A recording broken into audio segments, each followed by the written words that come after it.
Good evening, draftaholics, and welcome to Draft Punks, the most demure draft channel on the internet. My name is Sam, and I'm joined for another Pioneer Masters draft, as always, by Adrian Walker. How we doing, Adrian? Well, I'm doing so mindful, so demure, very cutesy right now.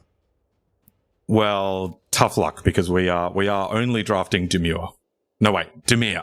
Did I say demure? I always get those mixed up. It's very complicated. Well, all I know is that there is Demure Leather, which is a lounge store in Australia. Have you ever shopped at Demure Leather? I cannot say that I have. I should get all blue and black You should. lounges. From Demure Leather. It's a real store, guys. Look it up. Okay, I hate to break it to you, but I have only drafted Demure in this form. Well, we opened a white rare, so we have to read that now. Yeah. Enters if they have more life, gain 5. When it enters, if they control more creatures, make a 3/3. So, yeah, it's not horrible. I think she's pretty good. I have only drafted Demure, but I have played lots of Sealed as I was trying to get through the Arena Open unsuccessfully. This I have drafted a lot, and it has been my win condition several times, where you just get to 11 mana, scatter their play, buy it back with Scarb, scatter their next play, buy it back with the next Scarb, scatter their next play. Now you've got an army of 3/3s and you kill them. Which might sound far-fetched, but that has been my win condition. Alternatively, what else we got? I think the Gates deck is really good. This is I'm down for Gates. This is the chatter that I've heard. I don't know how to draft it, but I've heard a lot of people saying it's busted. I remember Gatebreaker Ram being busted in the Guilds of Ravnica. So, like, I don't know at what point you're supposed to start taking all of the gates. I don't know. True. Isn't District Guide a gate finder? Yeah, like, is that more important than the gates themselves? Probably. That's a good question. And, like, this is probably the best one, because the gates payoffs are Gatebreaker Ram, what's it called? The enchantment of the Conclave, of the Guild Pact, whatever it is. The enchantment that, like, draws a card for every gate and keeps drawing cards for gates. Oh, yeah, okay. I can see it being the Guild Gate then. Okay. I'm down with the District Guide or the Guild Gate or Kiora's Follower just for the random ramp. Well, if we're gonna have a lot of untapped lands, a lot of tapped lands, that's probably pretty good as well. This has been really good for me as well, at least in Sealed. Just there's a lot of enchantment removal spells. Rex Age. Yeah, it's been good. So okay, all right, let's just take Elbred to the absolute extreme. Ooh, Knight of the White Orchid. Ooh, Murmuring Mystic. Ooh, Gates. Yeah, okay, so we've got 2 good gates and a Murmuring Mystic. I think I'm inclined to take... Well, I don't know. Like, what's our gate deck going to look like? Is it going to have lots of instants and sorceries? I don't know. It might. Like, this card's really powerful. I don't know if we're the deck for it. That's true. I figure it's either this or the Simic Guild Gate. What do you reckon? Yeah, I'm with you. It is between this and the Simic Guild Gate. I want to just kind of take the Guild Gate. Just commit. Just commit to it and make a better Gates deck. Okay. So the gate payoffs are those 2 and Gates Ablaze, which is just... Oh, Gates Ablaze. Yeah. So let's... Whoa. Yeah, decent Planeswalker. I played it in Pioneer Hardened Scales back in the day. Oh, wow. Wow. When I will try and force Hardened Scales in every format. Don't you worry. I fully believe it. Another green rare. What do you do? Non-creature permanent. Get a forest. Oh. Put it on the battlefield. That's not too bad. Yeah, it's okay. It's a little... Yeah. Archaeomancer also goes hard every time. Agreed, yeah. I've only faced Nissa once, and my opponent had Mentor of the Meek with it. Oh, yeah, sick. Which isn't uncommon, so, like, we could try to put that together. We could be bent. I don't know if this is good, or do you want to just take the Guild Gate? I'll take Nissa. I think Nissa is just good. Okay, all right. More green rares. More green rares. Okay, so that one would have gone nicely with the well, I guess it's okay with Nissa if the plants okay with live. Nissa. Would have been real nice with the Murmuring Mystic. That's true. But I don't think I'm super interested here. I think so Dimir Guildgate. I might grab the District Guide. Yeah, I'm with you. I think this is District Guide. I suspect we'll wheel a few of these guild gates that are going around. Yeah, true. Especially in pack 1. Is there one per pack? Looks like there's one per pack. I think there's one per pack. That's pretty good news for us. Okay, all right, let's grab a District Guide. Wouldn't surprise me if we ended up 5-color as well. I think that's pretty cool. Goreclaw. Goreclaw is powerful. Love that they're using this version as well. Goreclaw is good. Yeah, agreed. And if we're playing like a big mana green deck, that's kind of exactly what we're looking for. Yeah, otherwise I'd be down on Pulse of Murasa or the Punch. I like Pulse as well, yeah. Punch as well. Yeah, okay, a bunch of good options here. Okay, happy with Goreclaw? Yep. Gate missing. Gate missing, so true. So I feel like it's someone just taking the land in their colors. Okay. Okay. Well, there's a Gateway Plaza. There's also the beef case. Remember the beef case? Do I remember the beef case? Yeah, I think I'll grab an Orzhov Guildgate. I think the beef case has a really high win rate. When I was looking at the 17 lands stuff earlier. Let me just check it again. I could see us taking the beef case or even Anchor to the Ether. It's not the best removal spell out, but it is a removal spell of which we have none yet. Yeah, I could see the beef case being good. What do you reckon, beef case or Orzhov Guildgate? My heart kind of makes me want to take beef case because we don't have any 2-drops out. Okay, yeah, I can get behind a beef case. Courier's briefcase. Bring to light. Now that's exciting. Now that is exciting, especially with a lot of rando guild gates that we're going to pick up. This could actually do some work. Exactly. Yeah, exactly. Go and get Gatebreaker Ram with it. Sure. Yeah, or just any sick 5-drop. Yeah. And we're not just taking it because I need Bring to Lights for Niv on Arena. Oh yeah, we would never do that. No, we would never do such a thing. Well, we could take that Scatter the Winds anyway. Yeah, we are blue, so I see no reason why we shouldn't. I don't know if that's the kind of deck we are, though, right? We're not like a pass-the-turn control deck, I don't think. I mean, yeah, fair point. So it could be the Devour Flesh. Or Commune could help us find Gatebreaker Ram or the Blue Enchantment. I think I might take the Devour Flesh because we can probably get Commune with the Gods later. Okay. Yeah, you down with that? Yeah, I don't see us entering into black in a considerable way. Well, I think we're going to be 5-color. Okay. Yeah, we'll be like base green, probably base green blue, and then we'll splash everything else. Kyros follows great, though. We love Excellent. it. Oh, hey, look. Holy get moly. it anyway. Holy moly. Okay, great. What's the green card do? Oh, yeah. It's okay. It's not bad. Yeah, and we do have a lot of green pips, so it could actually be decent. Pips hanging around. And like the Mystic isn't very good at the moment, right? We've only got 1 or 2 things that trigger it. Archaeomancer is good. I guess better than Salundi Vision. I don't think we're going to have a lot of room for tap lands like this because we're going to have so many gates. No, yeah, we're going to have infinity guild gates. Yeah, I like the Mancer. Yeah, Mancer's good. Well, we get one anyway. All right, we get one anyway. We did end that with only 2 gates and 1 Glade District Cover Guide. Scout, let's go. So we might just need to be a bit more aggressive on the taking of gates. We're a Bogles deck now.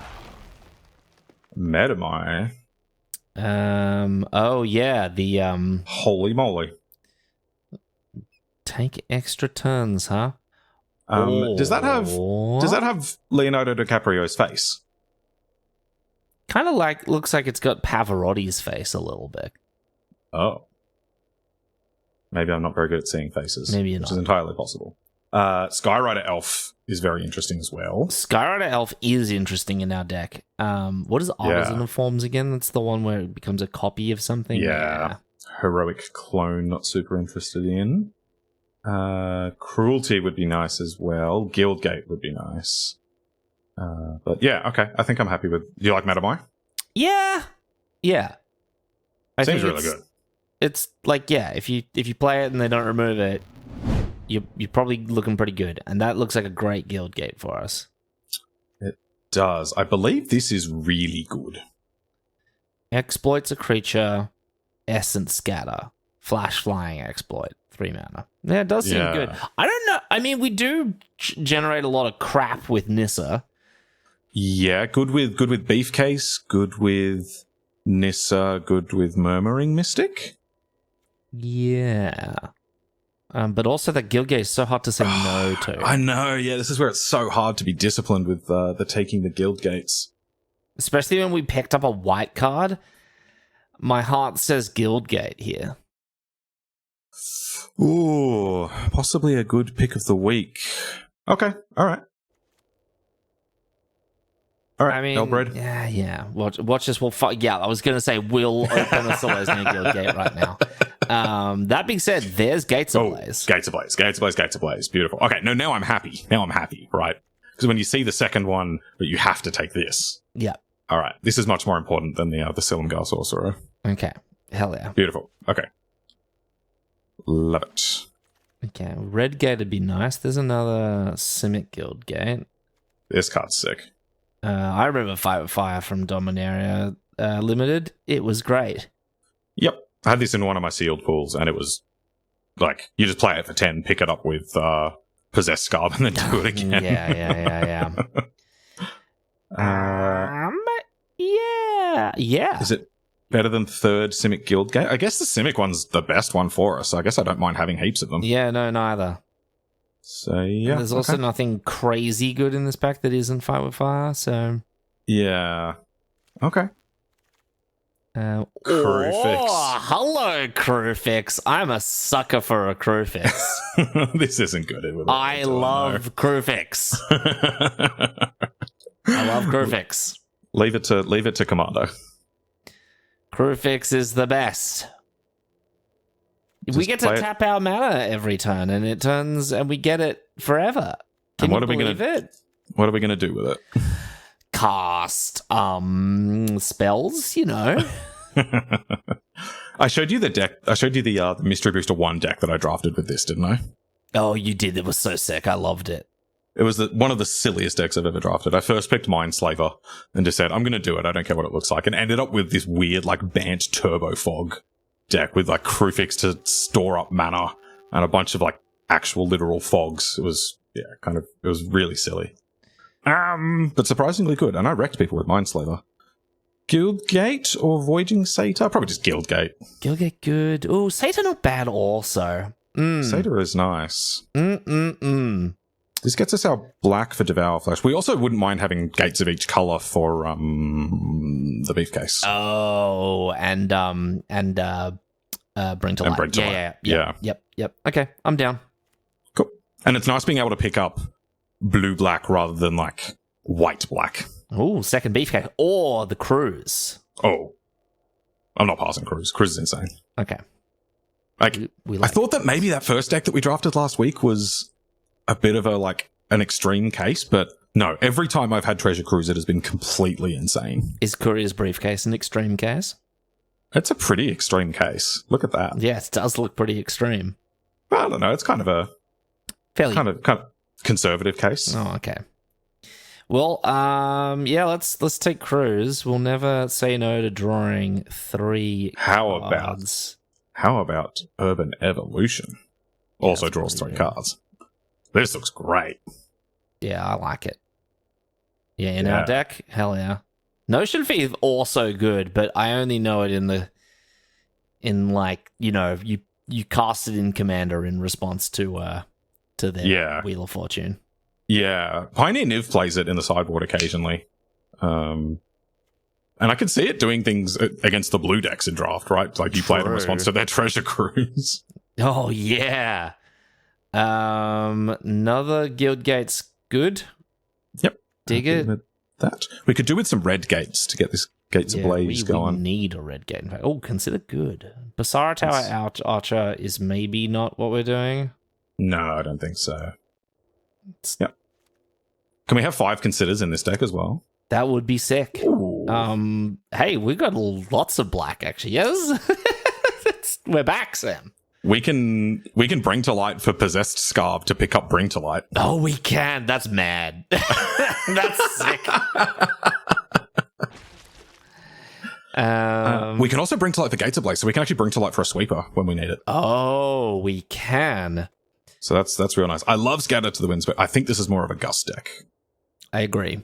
I think we just need to deal with the board rather than we have no sit on counter spells. Interaction yet. Steam Augury, 5 cards, 2 piles. That's kind of interesting. Yeah, it's fourth, but not. Yeah, they. It's just fourth.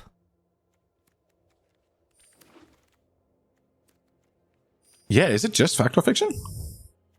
Whatever. Oath of Nissa. Or second Gates Ablaze. Or Gate Colossus. Oh, wow. Oh, I forgot about Gate Colossus. It's probably Gate Colossus. Yeah, okay. Yeah, Gate Colossus. I reckon we'll get Gates Ablaze on the wheel. Maybe, yeah. We were seeing a few of those gates get picked up, so... Would love that Boris Guild gate, though. Yeah. Well, I mean, yeah. I wouldn't say no to it, but this is kind of one of the weird ones, right? We'd love if each of our gates can touch green or blue. Yeah, I'm with you. Which so far they do. So if we can find an Is It or Gruul Guild gate. Yes. That'd be nice. But yeah, I think a win condition. We've already got one sweeper. If we can find a win condition now, that'd be great. And this thing is just ridiculous. Yeah, it's very good. There's Epic Experiment, which would be good in a deck with lots of instants sorcerers that is not us. This was such a cool card. I remember lots of standard decks doing this back in the day. It's Genesis Wave, but it's instants and sorceries. Yeah. And we have been known to enjoy a good Genesis Wave. We do love a Genesis Wave. Tonebound Lich is fantastic. I love Tonebound Lich. Oh, I just saw the Is It Guild gate. Oh, yeah, we get to take that. That's really important for us, yeah. God, and we do have a pair of district guides to go get whichever one we're missing as well. True. Very true. Well, there's another Scarb. Second Scarb. We did get that Murmuring Mystic, didn't we? But I'm not sure if it's making the cut at the moment. No, we don't have many instances. I guess we do have 9 all up, but I don't know if we're going to play all of them. Agreed, yeah. And one of them's Gates Ablaze, which is not exactly a combo. True. So, yeah. Not crazy about Orzhov Guildgate. I could see Scarb. I could even see Consider. Yeah, me too. What's the curve looking like? That's a little chunky on 5s. I really like this card, though. It is just like a... It's just like a... It's like an E-Whip. Yeah. It's a 3/2 Eternal Witness. But you can't loop. They did fix that. But ooh. Guild Summit. Found it. Oh, we're on. We are on. Is this just the hottest Gates deck ever? We have one of each payoff that I know of. We've got the sheep. Oh, the Scarbs can pick up the sheep. That's nice. Scarbs can pick up the Gatebreaker Ram, yeah. Cool. We got the Ram. We got the Guild Summit. We've got the Gate Colossus, and we've got the Gates Ablaze. If we could just get another little Gate Colossus, that'd be very nice. Agreed. I'd like a large Gate Colossus.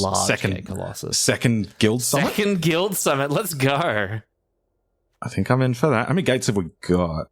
3. We've got 7. Okay, I think I'd like another 2 at least. Okay. Well, Guild Summit. All right, now I think we just need gates. I think, there's none in this pack. Azorius Charm is very good. Tis. I think I'm down to take that. How are we on white sources? Ooh, not amazing. Not amazingly. Is there anything else we want here? I mean, Outpost Siege is cards, but it's red, which is arguably a splash color. Yeah, I'll take this. I don't know if we're going to play it, but... Ooh, beautiful. Guildgate. Beautiful. Okay, yeah, if we want to run this, I think I'd like another white Guildgate. And what have we got? We've got another 1 pack to try to see a new gate. Although there was a black-white one going around, and a red-white. So we do actually have a few more shots. That's true. Hey, look, another Scatter to the Winds. Yeah, I don't think we're playing any of this.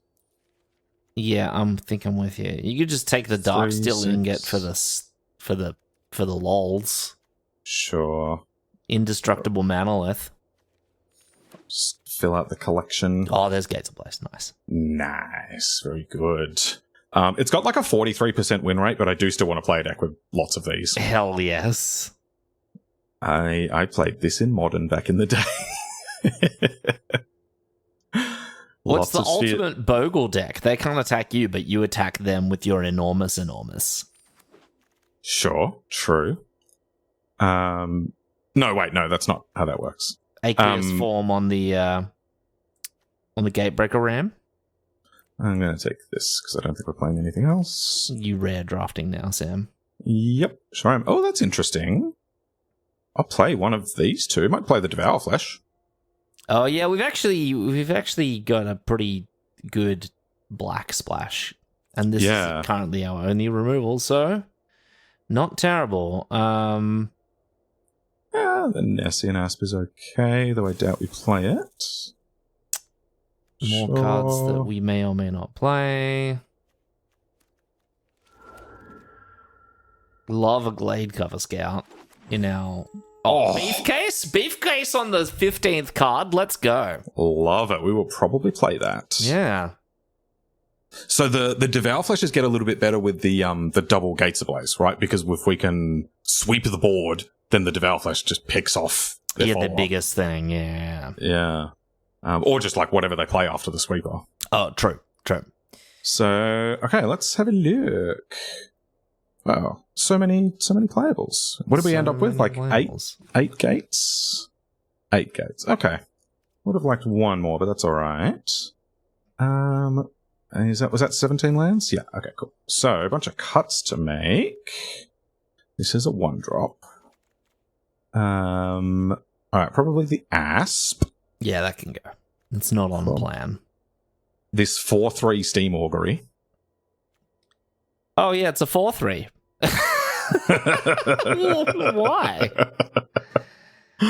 That's quite funny. Given that we've got the 2 Scarves, we probably don't need the Archaeomancer. Yeah, agreed. I think Gorgor's still good. Murmuring Mystic probably gets the chop. Creatures with power 4 or greater. So that's Metamai, Gate Colossus. Gatebreaker Ram. Does this get bigger in your hand? Probably not. I don't think it does. I think if it was a star, it would be bigger in your hand. Yeah, that's true. So that doesn't actually do anything. So yeah, the Gorkor currently just makes Metamai and Gate Colossus cheaper. Yeah, you're right. When it attacks, it will make the big things have trample. So that will count the Gatebreaker Ram. Yes. But that's it. So makes Gate Colossus very scary. True, yeah, giving the Gate Colossus trample is relevant. But then again, it's got Daunt Tex anyway. Yeah, it's not. It's kind of doing that job anyway. Not chumpable, so maybe not. Okay, let's have another. Okay, we can probably get rid of the Solemn Vision. The Azorius Charm. How castable is that? I don't really want to run 2 planes to be able to run Azorius Charm. No, I'm with you. Actually. So if we ditch that, we can have just 1 planes, maybe even 0. No, probably 1. Okay, and then I'm going to do all of my cuts and then have a look at this Murmuring Mystic. I mean, our white mana is fetchable with District Guide. Yes, yeah. This gets Gates or basics. Briefcase is also a treasure. True, our fixing is actually pretty good, isn't it? Yeah, it is. It is actually, which is good for a 5-color deck. How good is Steam Augury? Reveal the top 5 cards, separate them to 2 piles. An opponent chooses one of those piles, put that pile in your hand. Yeah, that's just FOF. That's just FOF, but 1 less mana and red instead of mono blue. Yeah. I don't hate FOF, and I love FOFing people, but we do have a lot of card draw in Guild Summit. Guild Summit, that's a great point. Okay, yeah, probably don't need that. Okay, that's an excellent shout. Okay, and then also last just got Treasure Cruise and True, yeah. All right, how's that Murmuring Mystic looking? We've currently got 9 instants and sorceries. 2 of them are Gates Ablaze, which doesn't really count. So we got 7. 7, yeah. I mean, this is a 41 card special, and I like it. Yeah, okay. You know what? If any deck's going to be the 41 card special, it's the Gate special. It's the Gates deck. Okay, sitting on my clipboard right now for my snipping tool is a Scavenging Ooze with about 23 abilities, some of which are loyalty abilities. Nice. Coming to a Draft Punk's YouTube feed near you, either in the past or very soon. Oh, yeah, who knows? No one knows, in fact. Nobody knows. Least of all us. Andrew Dream. Oh, not a real Andrew. What does Fake Andrew dream of? Electric This looks Andrews. Slow, but playable. Yeah. I'm into this. Yep. Play a district guide, get another gate. Yeah, get a red. Oh, they're playing the Gates deck as well. Nope. They're playing that's Shambling Vent. 2/3 lifelink. Okay. Gary Shambling. Ooh, hello, my treasure cruise. Hello, beautiful. Okay, let's play a district guide. Go get a relevant gate, then play Guild Summit next turn. Oh yeah, hell yeah! Get a red gate. Get a green red gate. Red green, yeah. We don't have red white. We have green white though. Yeah, do we want to get white or red? We have to make that choice. What do we have more of? We have more Gates Ablazes than we do Metamize. Yeah, Metamize is the only white card, so we'll find white by the time we get there. So yeah, red, green, I think looks best. Yeah. Your turn. And I absolutely will trade it off against this card. Agreed. If they decide to attack, but they don't, so we won't. Hey, let's draw a card. Don't play it first. Oh my god. Oh, I thought it drew cards for each gate you control. No. Ah, that's a good punt to kick us off. Oh. And I said it, and you just didn't listen to me. No, you said it as it was going down. No, I said it as it was in your hand, and you were like, no, I know how this spell works. Remember, there is a slight lag on our communication. Yeah, I'm sure. Which is what I'm going to blame everything on. That's fine. It's going to draw us like 12 cards over the course of the game. Well, if you don't want to attack into it, I doubt you want to block. Nah. Okay. Cool. Nothing. All right. Could have been holding up a murder there. Is murder in this set? Or an Obnixilus's cruelty? Yeah, like, I guess miscellaneous removal spell. Yeah. Oh, in comes the vent. Gary Shambling. That's a reference no one will get. Including me. Okay, just gonna Goreclaw, I guess. Yeah. Uses our mana pretty well. If I play Kiora's Follower, I could bring to light next turn. But... Are they gonna kill Goreclaw now? Oh, it's Liliana. Don't like that. Whenever another non-token they control dies, she transforms with a 2/2, and then we just do not want to play against that backside. No. So I wish to dispose of this here, Liliana. Is this an instant? This is a sorcery. So I can put it on top and draw a card, which I think is what I'm going to do. Or I can play Beefcase Kiora's. But I think I like Gusting. Might also hit as a land drop. Yeah, okay. Yeah, sure. Go away.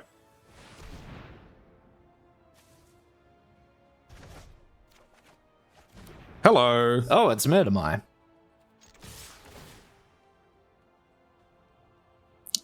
Dies to the Eidolon. That's fine. I thought you just accepted that. Yeah. We're gonna punch through it at some point. It also gets a non-token off their battlefield. True, actually. True, yeah. Now what? Just gonna play it. Just run out the Lily again. Okay. Got another 3-drop. Got another 2-drop. No. We could ask them to sacrifice that creature of theirs. We can, and I think I will. Yeah. Get them. Get them Yeah. Please don't flash anything in. Yeah, that would be worst case, but flash in black white? Nah. Oh. It's kind of like flash. Cute. Well, we can get in, then play Kiara's follow-up. I think so, yeah. Because then we can actually bring to light next turn. Yeah, for 4. So I can get 4, yeah. Murmuring Mystic. At 3, I can get Gates Ablaze. If I can do it for 5, I can get Urban Evolution, which I really like the look of. Can you get a land? No. Creature, instant, or sorcery. Notably not enchantment either. Okay, so I also don't have meta mana yet either. So I mean, you will if you cast the briefcase. Yeah. So I think I'll just cast the briefcase. You could cast the briefcase and then get back. Oh no, that's would take up all of our mana. Because I was going to say, you could scarb back something. Yeah, the Devour Flesh is no longer particularly interesting because it will flip Liliana. Yep. I can cruise this away for 5 mana. That doesn't sound great. Or do you just bring to light for the Ram and get a 4/4? It's just a bit awkward against this. Or you bring to light for the other district guide. That's kind of interesting. A little bit lame, but interesting. But it will draw us a card, and it will also ramp us. Well, not ramp us, but yeah. Or did we play a land already this turn? I have played a land already this turn. Oh, so okay, I think so it's not that fun. Feels kind of lame, but I think I am just going to play the Beefcase because it could do great things next turn. Untap target permanent. I mean, you could cruise now if you really wanted to. Oh yeah, true. Because you could. Yeah, let's do that. Hang on, do you have 4 things in your bin? 3, but this will be the 4th. Yeah, I can actually do that. Okay. Yeah, let's do that. I would have thought you maybe wanted the white mana for Metamai, but okay. I can't cast Metamai this turn. I mean next turn. Oh, yeah, sure. 1, 2, 3, 4.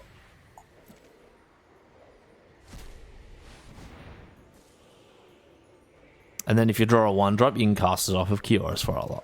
Hell yeah. Nice. Okay, great. Well, there's a Gate and Gates Ablaze, which is a nice little release valve for this whole situation we find ourselves in. Yes, and I can actually play Metamai next turn because I can untap the white source. Ew! Oh. It's not nice. Oh, please hit the Kiora's follower. Lame.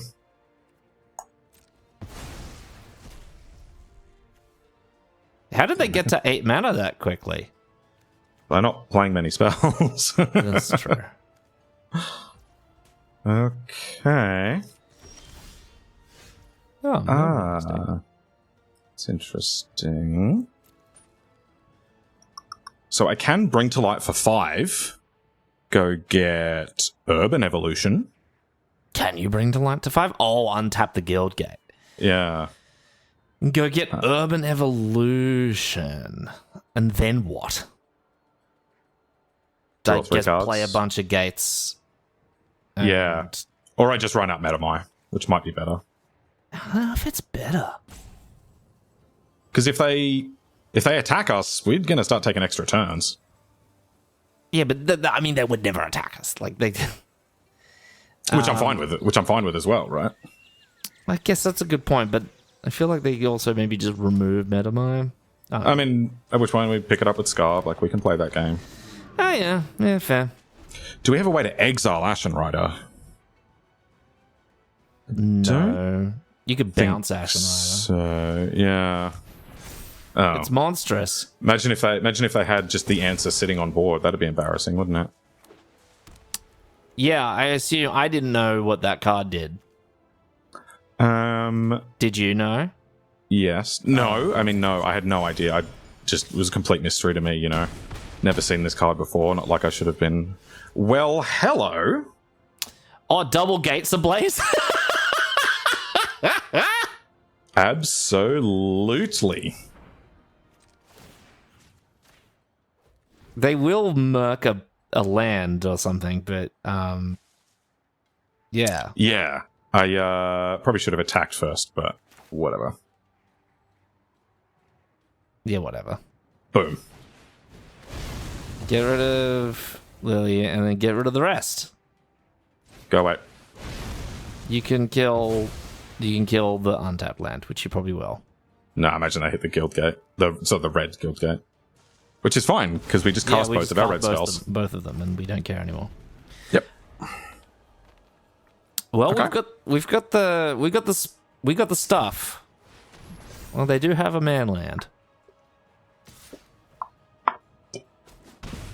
Sam does have a drink of water that he has. Imagine having to drink water while playing this game. Okay, so now we can bring to light for something great. We don't have red.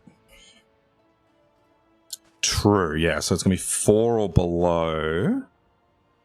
Or I can possessed Scarb something back, including the Treasure Cruise or the Metamai. If they have removal, we die. 3, 6. Yeah, I was trying to think if there's anything I can play that actually in removal proofs us. I don't think so. True. We might just die to removal.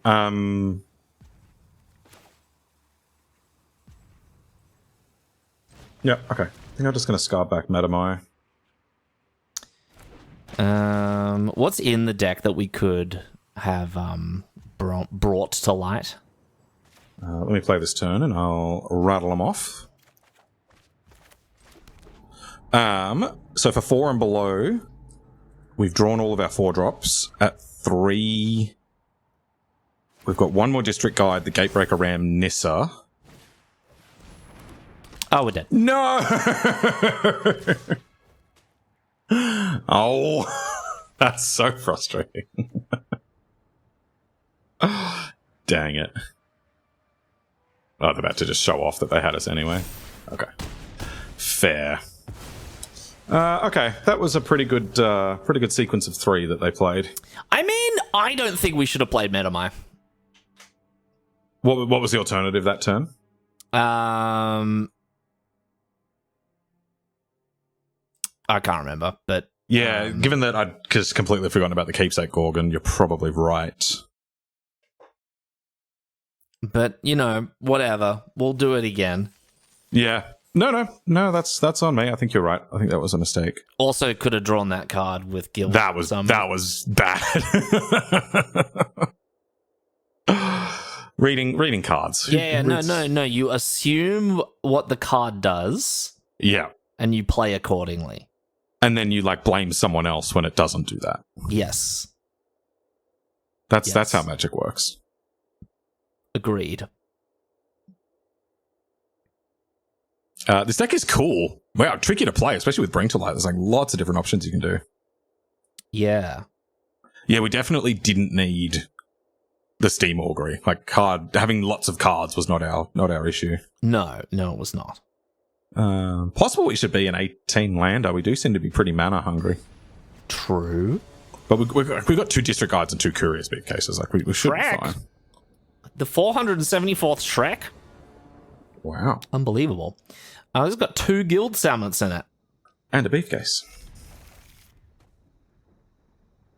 Did you know that this card doesn't actually draw a card for the number of gates you've got? It does if you tap them. Hello. Gruel. Briefcase. Make a 1/1.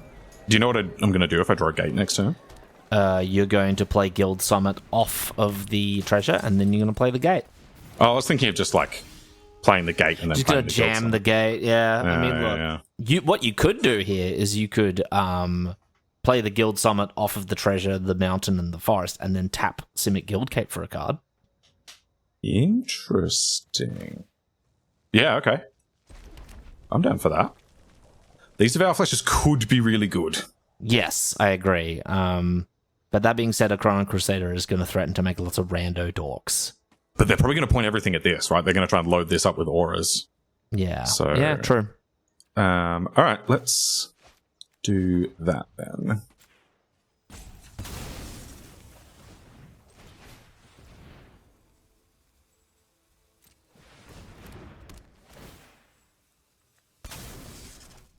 Okay. We did it. We drew a card. We have successfully fiddled around and drew a card. Don't target the Crusader. Oh, come on. How about that? Come on. And now they got So first mean. strike.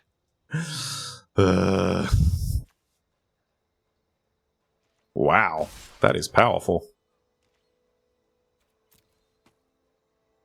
Oh, probably should have blocked here. Yeah.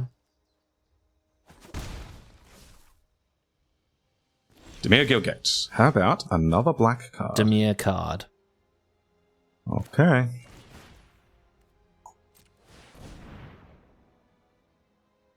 Well, they didn't add any toughness to the board, so that's pretty good. Yeah. This is also looking like a pretty nice one for Gates Ablaze. Oh, yes. Yes. And we are live to it. I don't know if anyone told you, but we do have 2 copies of that card. Can they stop being so smart? This is not nice. I mean, yeah, they have a trick, but we'll make them use it. Oh. Or not. Hey, District Guide! Let's draw 2 cards. Oh, baby. Take action. Get the Demir Guildgate, yeah. Yeah. Hot. Oh, more Guildgates? Let's go. Absolutely, yes. And we're Scarb. We're online for Scarbs now. Yeah, so now I think we're just going to let them develop a bit, and we are going to bring to light the Gates Ablaze. Yeah. So I think... Draw to you want to draw 2 more cards? I do actually, Adrian. It's funny you should ask that. Hell yeah. Oh, we're going to have to go to discard. Well, Jeez. just pop it now. Yeah? Or just... Like, do we want to get a bit greedy? Like, I could just gust this. Gust the Crusader. The Disciple. And have them gain more life. Gain 2 more life, yeah. Yeah, why not? Yeah. Yeah, what's Greed. another card that we discard? Or second Gates Ablaze. Discard 2. Okay, how Just the 2 about basics. a forest and a swamp? Yeah. Okay.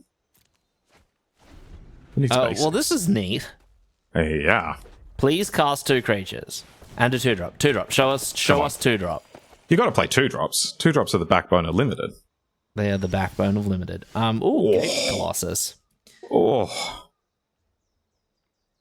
Gate Colossus. Can I interest you in Gate Colossusing? Probably. Yeah. Then we can Gates Ablaze next turn. Yeah. Let's draw some cards. This is ridiculous. It is kind of dumb, actually. It's a problem for them. Hey, there's Gorklaw. I'm not going to do that, though, because the Gates Ablaze will clean it up. It will. And with 1 mana to spare. Look at that. Here's our 8/8. Oh, discard of planes, I guess. Ooh, I don't have white mana yet, actually. Discard Devour Flash. Yeah. Or Gorklaw. No, I think I like threats. Once we clean the board up, threats will be nice. Threats will be nice. Yeah, we just chucked out a 4 mana 8/8. Yeah, it seems difficult to deal with, and also we just get it back all the time. We get it back all the time. And we can stack the triggers so that we draw it. Oh, that's big. Perforos's Emissary. If you want to attack with that, we will double block. Correct. Oh. Oh, okay. I'm gonna double block. Sounds good. And then we're gonna mop up, Sam. Correct. We're gonna get out that bucket and get mopping. Cool. All right, let's just do this straight away. Mopped. They can consider themselves. They can consider themselves mopped. Gorklaw. Is it when Gorklaw attacks that they get the thing? Yeah. Okay. Yeah, let's play Gorklaw. Unless they lava axe us next turn, in which, that's fair. Yeah, and I guess no, we lava axe them for 16. Yeah, just 3.2 lava axe. Okay, well, Gates Ablaze is good. We got greedy there. We did not need to get that greedy, but that was fun. It was very fun. We discarded to hand size 2 turns in a row. We did. Yeah, with our double guild summit. Pretty good. Look, honestly, it's on them as a red-green player that they gave us that much time to get set up. It's their fault. Yeah. That's on them. We take no responsibility for that. That's your fault at that point. Well, this is fun. Gates, I never thought I would play another Gate deck. Yeah, so, wow, number 586. Nemesis. Nemesis. Ooh. It's a bit awkward, isn't it? I don't know if I like it, actually. I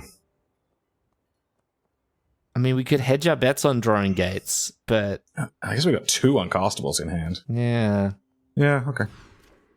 That's more like it. Now we're talking. That's more like it. Now we are talking. Keep that. And oddly enough, put back the Simic, I think. Okay, right? Yeah. I was thinking, hey, what about District Guide? What if we just commit to not playing creatures and then casting a Gates Ablaze? But I mean, that's kind of the same as just keeping the guild gate, right? I mean, I guess so. And, this might trade off with something, buy us some time. It is card advantage. Okay, let's play this one in case we draw a beefcase. District Guide can go get Dimir Guild Gate. Yeah. True. Love a Guild Gate. All right, it's the dreaded Dimir deck, which I've been having so much fun with. Are you going to counter my District Guide? Just play, yeah. I mean, I don't care if they do. Yeah. I care a little bit, but they can do it. They can go ahead. There are, better things in our deck for them to count. Okay, all right, we got Force Spiked.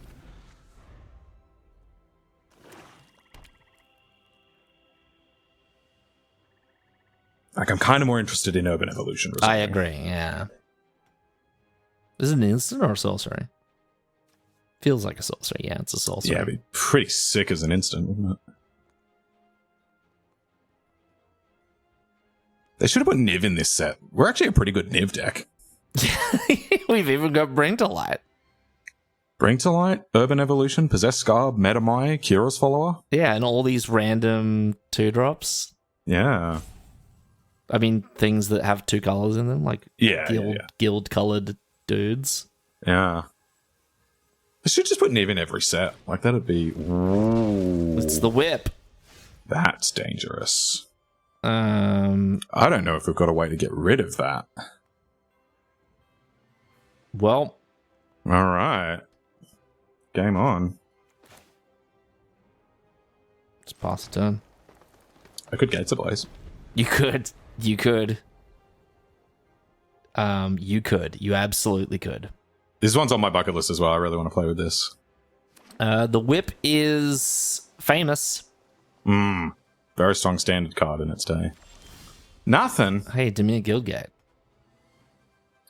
I don't particularly want to run Urban Evolution into whatever this is. So Aggro. I won't.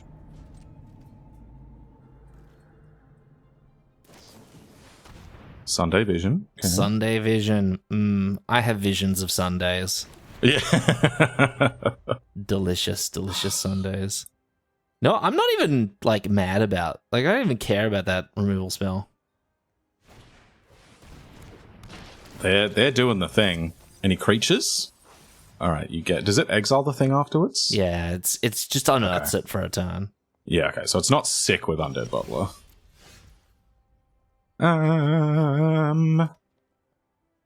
So, I think Evolution's pretty safe here. Okay, I mean, there's cancel, but whatever. They have 2 mana. They have 3 mana. Hopefully it's not... Yeah, hopefully it's not Void Snare, because if I counter it, I want to pick it up. But if they've got Void Snare, they've got Void... Is it Void Snare? Void... Stasis? You know the card I'm talking about. Cancel but exile. Cancel but exile. Okay. That's more acceptable. If they point Obnixilus's cruelty at our possessed Scarb, it'll get exiled. Yes. That's a true fact. You can't deny that. I can't. I thought I just thought of denying it, but I can't. It's beyond my ability to deny. What are they going to whip back? They're going to whip back the eye. They're going to whip it and Nene. Okay. Watch me whip. Gets a basic. Yeah, maybe whoever that pop singer was actually British and she just loves Whip of Erebos. Well, we scarbin'? Hopefully, yes. Nice. We love that. Come back to me, draw 3. Here's another gate. Oh, Gates Ablaze is going to go completely off. Yeah. If we could draw a Guild Summit sometime soon, that'd be lovely. That would be great. 5. If I draw it next turn, I can draw a card off it. Although I might just wait and draw lots of cards off it. True. Good point.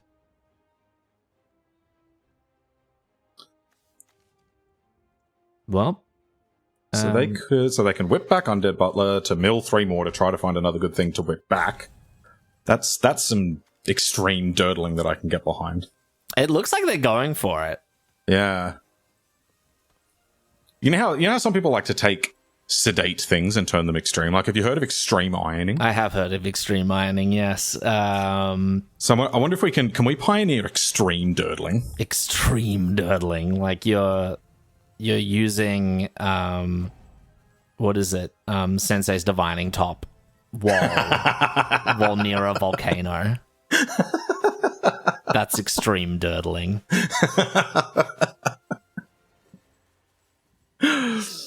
Oh, that's why I love you. That's great. You want to attack. I've got no blocks. You don't get the privilege. But they'll have to exile this just to get back an Undead Butler.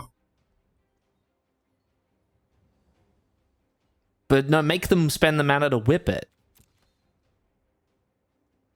Yeah, but I just don't want them to play something awesome and then this dies later. Okay. But then I guess they get another one back. Nah, I'm blocking. I just don't like the idea of giving them... Like, they clearly want it to die. I don't like giving them that. Yeah. I like doing it when it's going to be... Like, it's going to die eventually, right? Ooh, okay, now they've got creatures. Oh, Niblus the Frost is a problem. It's very powerful.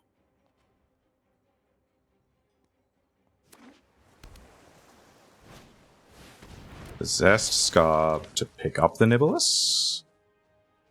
Okay. Alright, well this Gates Ablaze is getting a little hotter. I don't know if you noticed. I've felt it. We should urban evolution. I agree. Do you wanna Yeah, okay, that's yeah. I think this is fine. Hey, nice. Cool. And then just play Beefcase, or do you not want to play that into the Gates Ablaze? That's a good point, isn't it? I think well, you can play both lands. Oh yeah, true. I think I'll just pass. Yeah, I mean we've got Devour Flesh. Yeah, it's a thing. It's not like we're taking a massive amount of damage. So. No.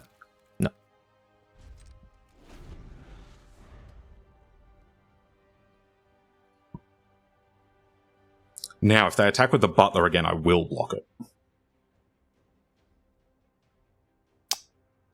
Yeah, okay. Because I dig it. Because if I don't, then when I Gates Ablaze, they can pick up the Niblus again. True. Oh, except all creatures get exiled because of whip. Ooh. Oh no, it's just the one you whipped. Just the one they bring back, yeah. I could also potentially Devour Flesh. I was thinking you could just block the Butler and then Devour Flesh. Yeah, so I was thinking if they kill our Scarb, or if they attack and we block their Scarb. Hey, look, it's Liliana back. Wow, they've got it all. Okay, now I'm going to Devour Flesh then. Yeah, okay.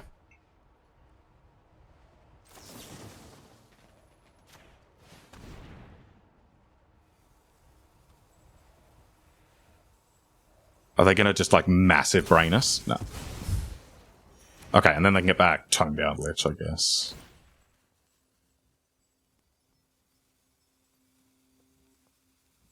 Yeah, okay. Play out Niblus? Surely you play out the Niblus. Is that how you say it? It's Niblus. Oh, it's Niblus. L-I-S. Niblus. I thought there was another I in there. Niblus. Okay. Just a Niblus. Neblus. Needless to say. I'll block. I'm blocking. I'm blocking. Oh, Liliana. Oh. Wait, doesn't it exile? Whenever it dies, if it would die, exile it instead. That is a replacement effect. Does not happy die. to do it. Cool. Got him. They go, oh, what? Did they just gain life? Yeah, everything has lifelink. Ah, the whip gives everything lifelink. Okay. They didn't play the Niblus. So well, I'm blazing. You want to blaze here? Yeah, let's blaze. I blaze it. And they'll just blaze again after. Yeah, we'll blaze again. Like nobody expects second blaze. It's true. Alternatively, no, Sam. I can draw 3 cards. No, just kill the creatures. Fine. We can draw the cards later. Didn't want to play Kiora's. Oh, that's because we're going to blaze again. Of course. Yep. Let's blaze again, like we did last summer. It is, in fact, the 20th of April. What? It's the 20th of April. Oh, gotcha. I thought that was in reference to Let's Blaze again like we did last summer, and now I was confused. I'm like, well, hang on, April isn't even summer. And it's also not the 20th of April. Still fits. Play another creature. Play another creature. Are they going to whip? I think they're going to whip. No? They're not whipping. Can I draw a billion jillion cards? I get. By which I mean 3, 5. And then do nothing? Yeah. Okay. Okay. Or I could draw 3. No, you know what? Guild Summit. Let's go. Let's go. We're on 18. We're in no rush, and I think this is a card advantage game. Yep. Do not... Okay. Whew. There should be an auto pay all of them. 1, 2... Don't move things around, Arena. Arena! This is the opposite of helpful. Oh, yeah. Oh, yeah. Oh, look, you play the beefcake, so we don't have to go to discard. We love that. Counter that. They're sitting there with Essence Scatter in hand. I know it. Oh, well, this is a sorcery. Yeah, no, because it did give pause when we played this. Yeah. Oh, they've got the cruelty, though. Yeah, it could be Essence Scatter. Could be Essence Scatter. So maybe we lead with this 3-mana Gate Colossus next turn? Yes. Although that does get nugged by this Nibblus. It does get nugged by the Nibblus. So I'd prefer to Wrath first. Just 3. Okay. They don't want to thingo anything back. Are they sitting there with another Scatter to the Winds? That would make sense. Well, in that case, I reckon Guildgate, draw a card. Sure.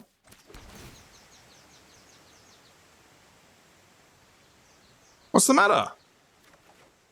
Okay. Ooh, that's a decent bait spell. Yeah, okay. Yeah, So- bait him. Let's get him. Okay, Goreclaw, you are our master card of bait. Because we can They play do. out all of our threats this turn. We can. What if- Gate Colossus is now free. Yeah. I'm just a little wary of this, because if they've got another shrinky thing, this will get exiled. Let's play... How much mana have we got? 4, 6. So I can... Oh, wow, I can just jam actual everything. Yeah, you can. Okay, so maybe I think I'm going to go Colossus, Ram, Nissa. Put a Okay. counter on everything. Yeah, okay.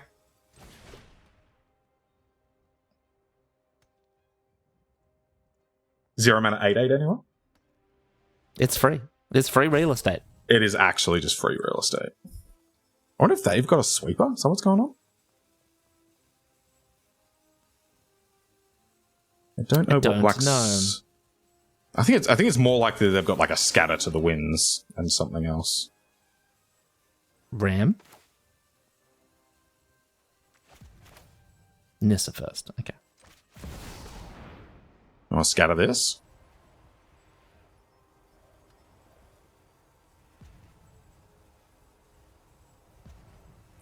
Adrian, I don't think they're overly happy about this situation.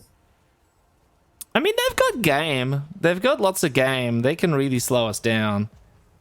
Tell you what, Kiora's follower could actually do a lot of work by untapping things. Sure. Meh. Surely this eats a counter. I kind of like the idea of running out everything and then the Gate Colossus for 0, but this was the one I most wanted to get countered. Yeah, I agree.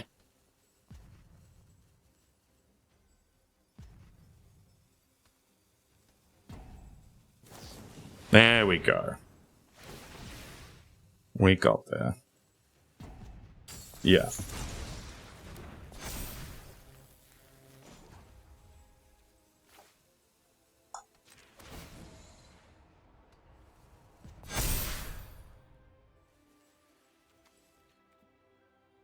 How many gates we got? 8, I think. 1, 2, 3, 4, 7. 5, 6. Oh, it was free because of Goreclaw, right? 1, 2, 3, 4, 5, 6. Yeah, sorry, not 7, 6. Cool. Great. Okay, cool. So then, yeah, hopefully they spend... Okay, so they're going to spend Cruelty on Goreclaw. Tapping the... Oh, or not. No, because they want the Prowess trigger. Oh, yeah, okay. So yeah, they spend Cruelty on Goreclaw, tap down the Colossus, and then... Oh no! They do have a way to exile it. That's unfortunate. But I mean, I'll take the 2 for 1. Right, like we've got so much gas still in hand that's fine. Is it a second cruelty? It would have to be.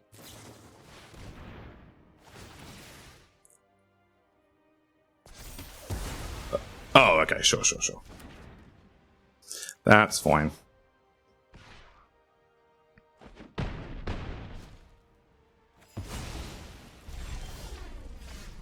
Cool, okay. I don't think we get greedy here. I think I'm just going to Gates Ablaze and Metamai. Yep, I agree.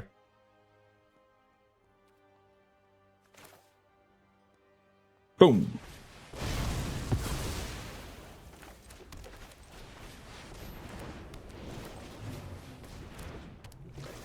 Oh, Gust of Wind online.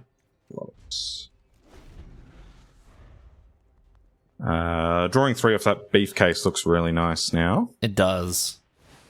Sphinx's tutelage. That's extremely dangerous. What are we on? 14 cards? Okay, we need to get a move on killing them, which is tough because they are on 39. That's a good start. We also get to take extra turns. Yeah, okay, so let's devour their flesh. Gain more life. Even more life. Attack them. I think I draw cards. Yeah, I guess we just need to, like, find an out, right? Just get a move on. Yeah, I'll probably stop playing gates, though. Or lands. Well, play the briefcase so we can attack with the 1/1 next turn. Yeah. I can play basics, right? Yeah. Does this return non-land permanents? It does. That's interesting. I guess I don't need to do it now. Is it an instant? No, it's a sorcery. Yeah, well, I guess we'll take another turn. Yeah, so I could bounce the whip, I could bounce the tutelage. Well, I'll probably need to bounce a blocker. Yeah. My turn. Land. 7 cards left. So if I draw 3, I go down to 4 cards. They draw for turn, I go down to 2 cards, and if they draw 1 more card, we die. I get, yeah. Doesn't sound amazing. What have we got left to draw? Anything that matters? Second Possessed Scarb? Possessed Scarb will get back a Gatebreaker Ram. Yeah, which really starts to close things out. Yeah, so if I can hit that in those 3 cards, play the Scarb, or do you just play try the and Ram. high roll it off of Gust. Yeah. Yeah, I could do that actually. But then if we just draw not that, then I guess it's worse. Yeah, I'd rather knock a blocker out of the way, I think. Or can they whip something back that kills us? Get back the Niblis. It could slow us down. The Tomebound Lich is actually quite annoying because it will draw a card when it enters and when it deals combat damage. Can they whip and play Sphinx's tutelage again? Oh, it ETBs to loot, doesn't it? No. Okay. Can I? So if I... What have they got? 4. They've got exactly 8 mana. So if I bounce this, they can play and activate it as their turn. Maybe that's fine? Yeah, I'm kind of with you, actually. Yeah.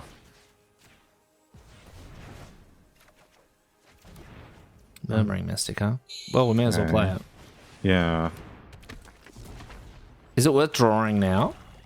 No. Not now that I've seen that line. Okay. Because they mill us for 2 here, and then if they get an attack in with the Lich... Oh, they get to repeat! Oh, ouch. Alright, it's going to be real difficult to deal... Oh, yeah, we're done now. Dang it! You can't kill me. We kill me. Yeah.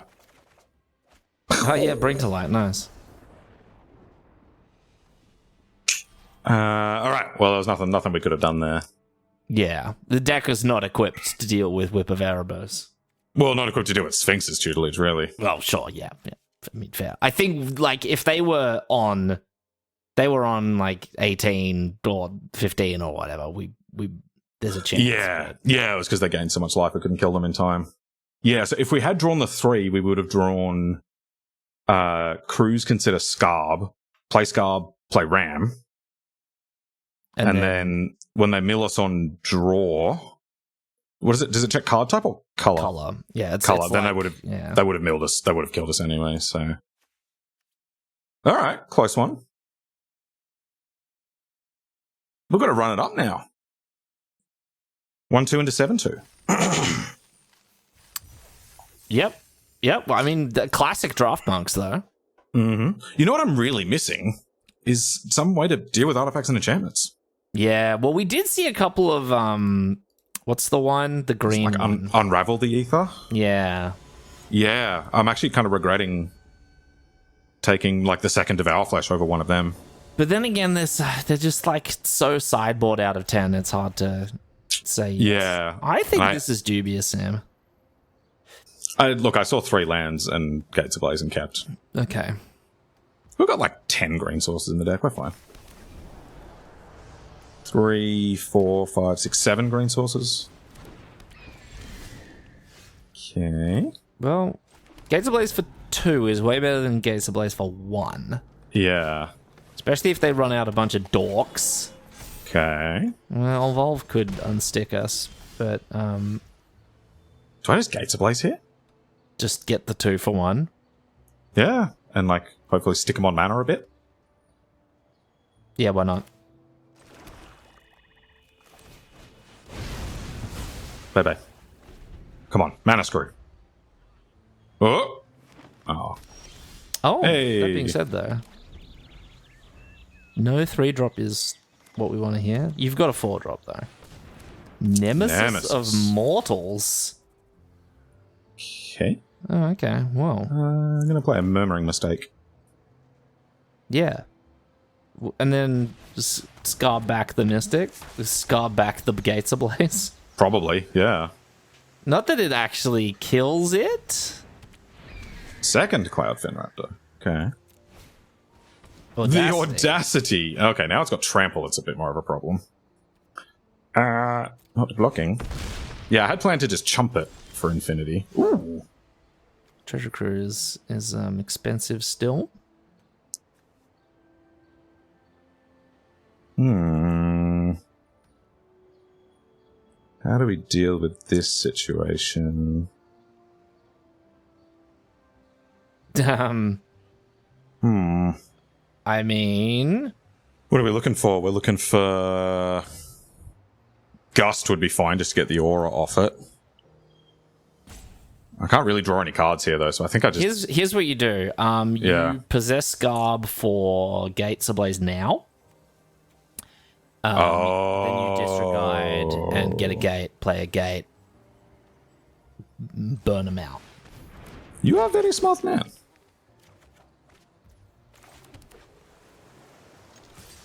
Take that. Take that. I should not have done that. I should have blocked with it because it's about to die. Yes. Worst case. Well, I guess I'm not going to block with it now. I mean, you may as well. Are we going to Gates Ablaze or are we not? I don't think so, unless I can find something to get 3 more gates into play. 2 more. But I mean, 3 more. I was assuming that the district guide thing had already happened.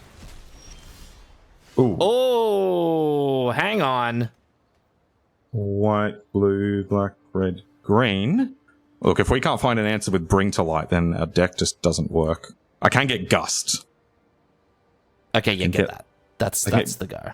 Or Devour Flesh if they happen to block. There's no world they block. Okay. Get your bounce spell. Yeah.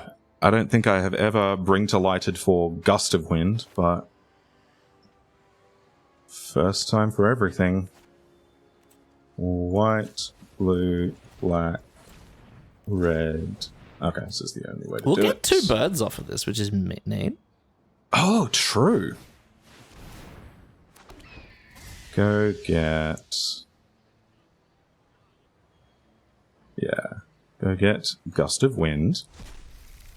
Gust bounces this Nemesis. Make another bird. Auras go away. Metamai joins the crew. There's Metamai. Okay. Okay, Crisis averted a little bit. Yeah, that was an excellent draw. Loads up a little bit for Treasure Cruise as well. I will double block. Yeah.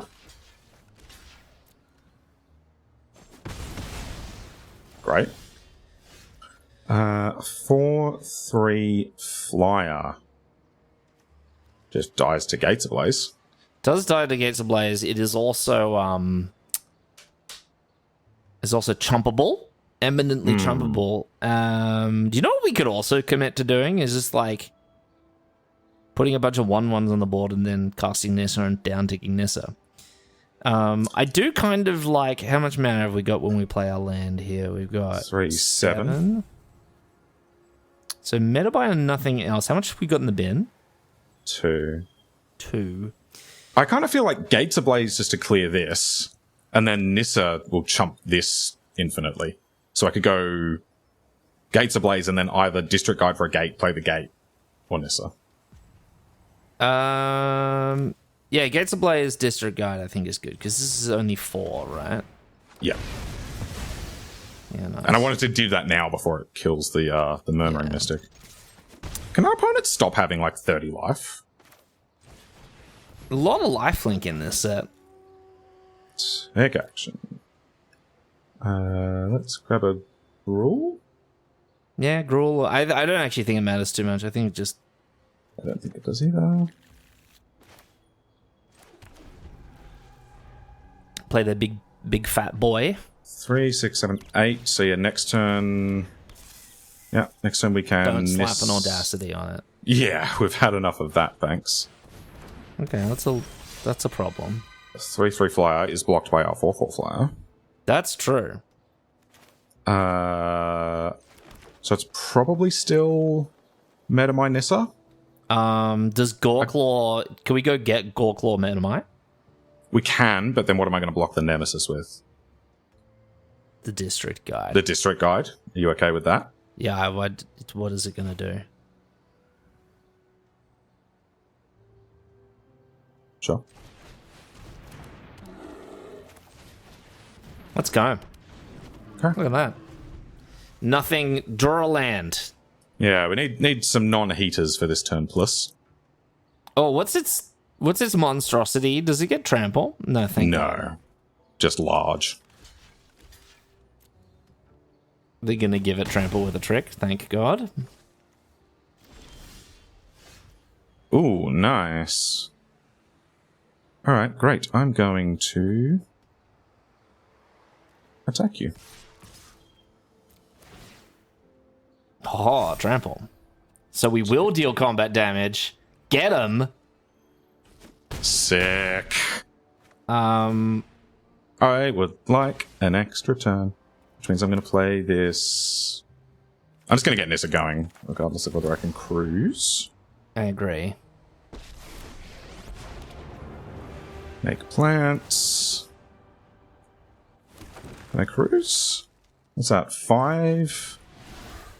Oh, yeah, we cruising. We cruising. 1, 2, 3.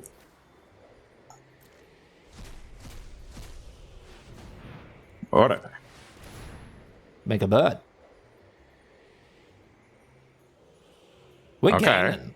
All right. I think we are Oh, hello. firmly ahead now. Can I take another turn, please? Thank you. Sick. Tick down? Yeah, maybe. Let's start with this, see what they do. Yeah, okay. Okay. Oh, bird.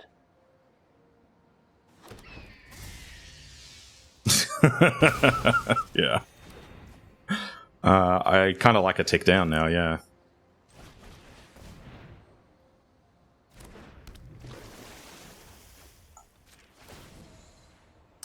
Tick down looks good. Tick down adds a lot of power to the board. Yep.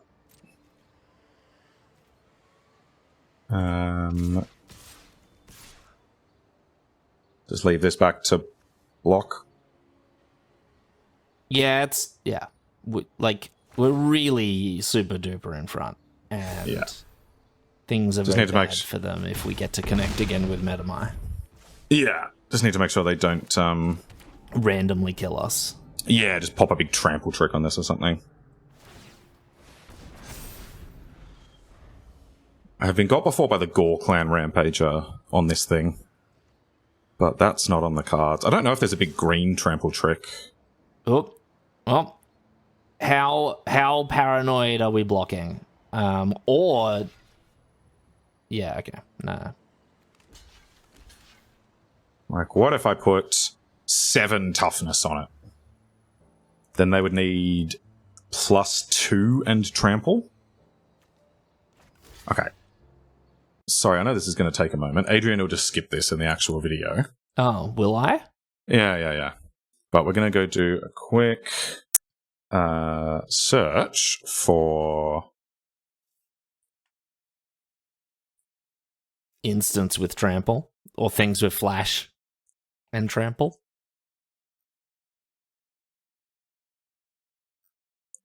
Yeah. I don't think there's anything. Okay. Oh, no. Selesnya Charm could kill us here. I don't think I'm supposed to throw Metamai in there, though. Why else would they attack, though? So, hope we put Metamai in there for some silly reason. Because if I put Metamai in, I don't actually have lethal. Like, if they've just got a removal spell. Yeah, we have lethal. 5, 6, 7, 8, 9. Because they can't kill everything. Alright. How paranoid are we?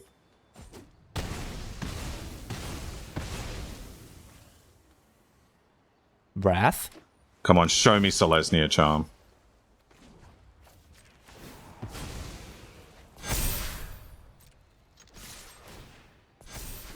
Got him. Okay, alright. I really hope they had it. Yeah, me too. Because then we're right. But you know what? We were right regardless. That's not an easy block to make. Put my Metamai in front of your non-trampling creature. Yeah. I mean, this is true. But yeah, we had extremely lethal there, so... Yeah. Yeah, only instant speed green one that grants trample is Selesnya Charm.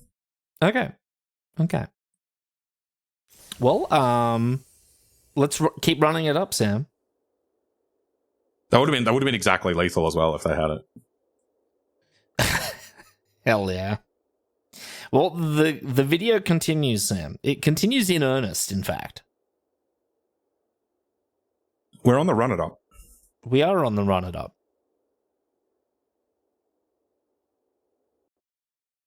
Adrian's going to cut this out as well. Well, and Sam's going to put it in the notes. No, he's not. Then I will never find it. Imagine having a co-host who did his job. Minto Gumi. You think I'm made of time, Sam? You think I've got all the... Oh, this looks sick. This looks amazing.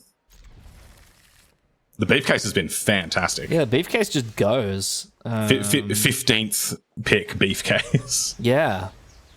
45th pick, in fact. Ooh, do we go the swamp? Yeah, I think so.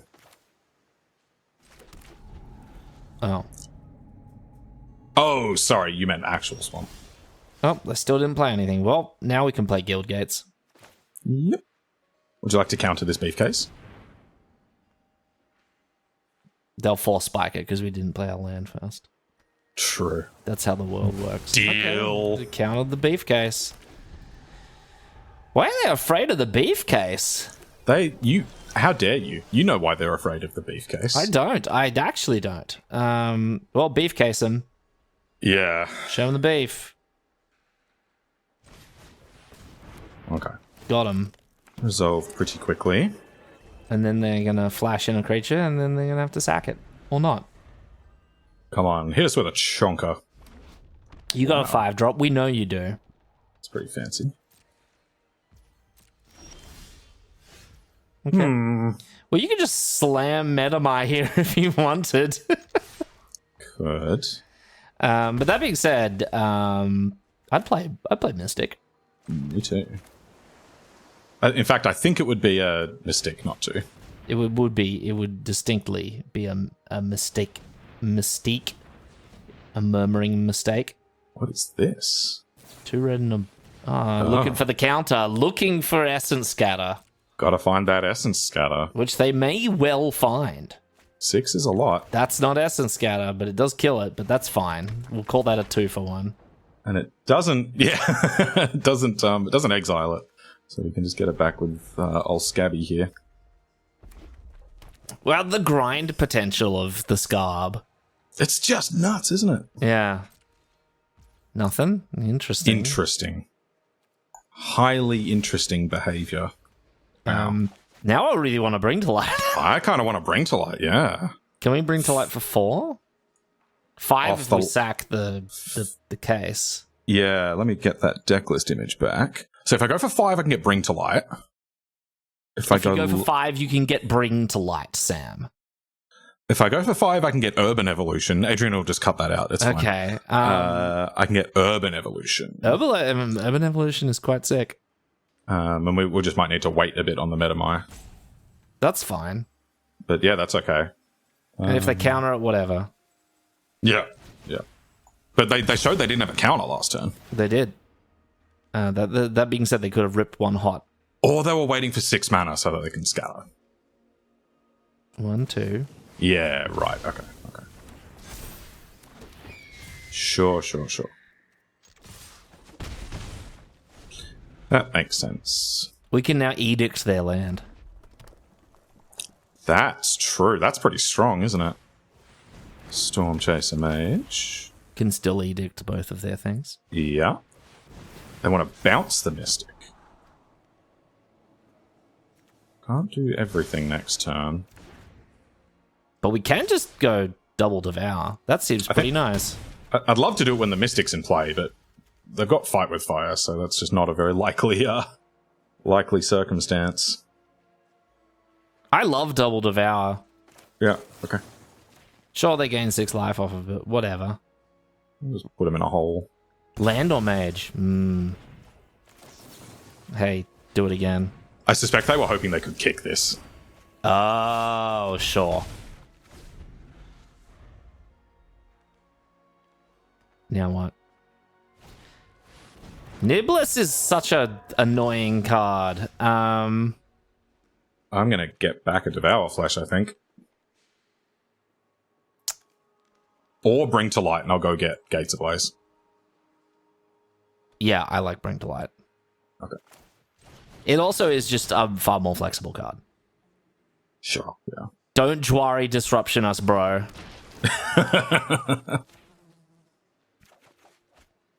Possessed Scarb, get back, Bring to Light.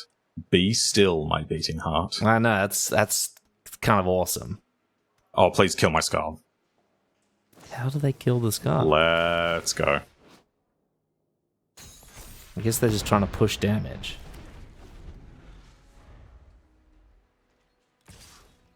If they could play another creature, I'd appreciate it. Oh. Cruise. Cruise is nice. Just short of doing everything I want.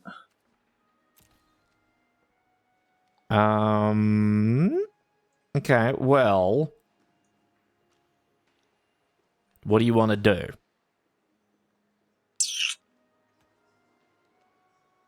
What have we got? 3? Oh, worth noting that Gates Ablaze currently deals 3, so if I've got an instant... if they cast an instant, it's going to be bad. Yeah.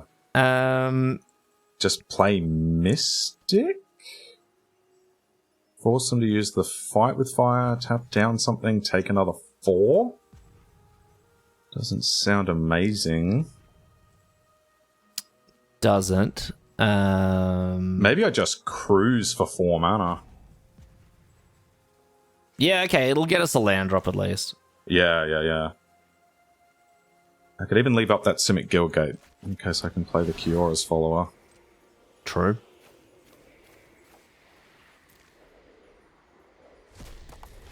Oh, that's... Or not. Guess that's we'll cool draw too. an island, you know. Alright, we'll draw a swamp. And you can attack for 1. Why not? Got another Scarb, though. Love a Scarb. Yeah. Only picks up the treasure cruise right now, but... Okay, nice. Now we're like... Now... We need a gate, though. If I want to get the Cyclops, yeah. Oh, hang on. We have a district guide. Yeah, but I can't play Bring to Light in the same turn. Oh, yeah, true. We don't just have Gates Ablaze. Yeah. So I can play District Guide to get another gate, which will open the path to Medamai. And I can play... I can't play Nissa as well. I could play Kiora's follower, but that's just running things out into the Wrath. This 5 doesn't go to any target, does it? No. 4, 5, 6. They're 3 lands away from killing us. Just District Guide pass? Or do we want to just clear the Nibblus? Just go get Gates Ablaze. Nah. I like this more. Also, we could chump the Nibblus. Yeah, true, if they don't tap it down.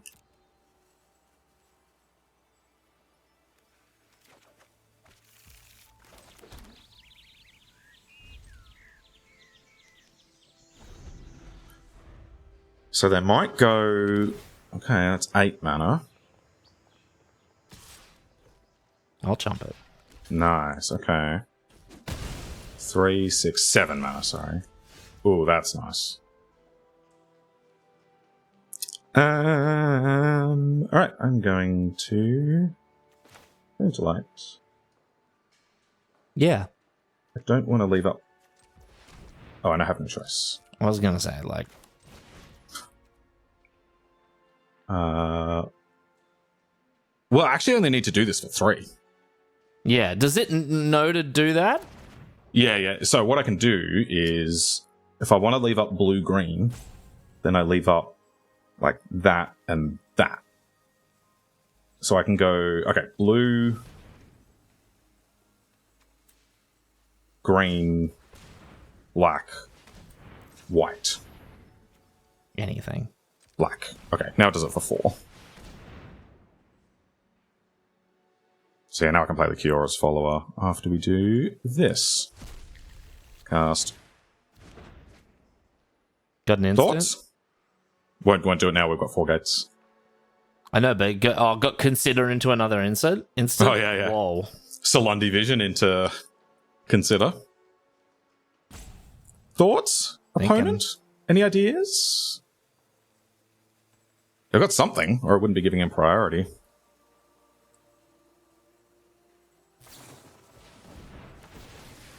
No! What? Oh, nice. Wow. What? And now we're dead. That's... Oh. I'm not dead, but... Oh, we're not dead. Oh my god. 5, if I draw an untapped land, I can Scarb and do it again. Nice.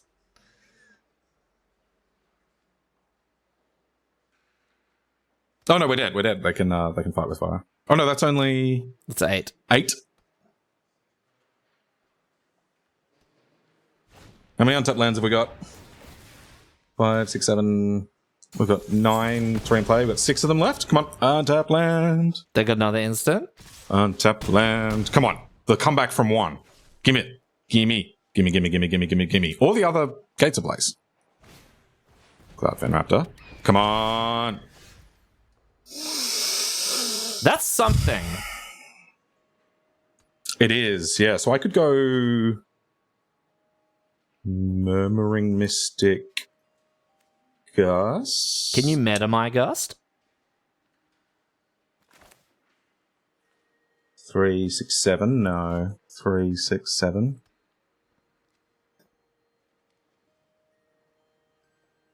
Yeah, because if I Mystic Gust, bounce the Nibblus, then I've got 2 blockers. If they don't draw an instant or sorcery, we can block both. How do we Mystic and Gust? It'll cost 2. Oh no, this no, sorry. This doesn't have flying itself. Is it just like Gust into Gates Ablaze? Is that our only out? Gust into a flying blocker. What have we got in the bin? Gust into a flying blocker. It's got to be Gust, right? Yeah, I guess so. Yeah, it has to be Gust on Nibblers. Yeah. Okay. Well, let's start with this. Gates Ablaze. That doesn't do it. Damn. We got owned by Missium Skin. We did. That we did. Oh my god. That was the most savage Missium Skin I've ever seen. Yeah, it nullified our entire wrath. It turned it into a sacrifice your entire board. Yeah. Oh, that was so brutal. I'm not having fun anymore. No, me neither. I want to keep playing with this deck. Yeah, I know. I think that this deck is not a 2-3. This deck is way better than it performed. I think we played against too many Nibbli. Nibbluses. Niblodes. Yeah, no, that just it just didn't quite go our way. If we had like 1 or 2 targeted removal spells, I think that would have gone a long way. Yeah, our removal was severely lacking. Yeah, like we were leaning on Gates Ablaze pretty hard. Which is kind of conditional, especially when they put down a randomly big thing. Yeah. Yeah, like we had to bring to light for Gust of Wind to deal with one of their creatures. Yes. Which did the job. I mean, true. Win. But, yeah, like maybe if we had one more white Guildgate, we could have run this Azorius Charm. Yeah. I think I'm with you. So, maybe we should have tried to find room for it. But yeah, if we could have just got like one of Nixilus's Cruelty or something, I think that would have helped a lot. But no, I thought this deck was sick and could have gone the distance. I agree. I wholeheartedly agree. Yeah, Treasure Cruise was fine here. Like, I'll still run it, but it was definitely not at its strongest. Yeah, I agree. Because our curve was a little high, which it wants to be in a deck like this, so it just took a little longer to fill up the graveyard. Yeah, yeah. I don't regret including it. It's still really good. Metamize Insight would have been amazing in our deck. What is that doing in? Am I saying the right card? The one that mills them every time you draw a card. Sphinx's Tutelage. Sphinx's Tutelage. Would have been incredible in this deck. What does Metamize Insight do? Now that is a real card, isn't it? It is, yeah. But yeah, Sphinx's Tutelage with Treasure Cruise, double Beefcase, double Guild Summit, Gust of Wind, Urban Evolution. Like, we would have absolutely dumpstered people. Well, there's Metamize Prophecy. But yeah, you're right. If we had Sphinx's Tutelage, we would have been taking names. We would have been turning their library into their graveyard. That we would have been done. This deck is a machine that turns libraries into graveyards. Dope. Okay, this deck was awesome. I have I have no regrets. And that'll bring us to the shout outro. This is where we always give personalized shout outs to the top 8 comments on our last video and a personalized shout out to every new commenter. While we get all that ready, let's pop today's pick of the week up on screen now. Drop us a comment. Let us know what you would have taken here. And we may well feature you in this segment next week. Adrian, what did all the very fine folks have to say about pick of the week last week?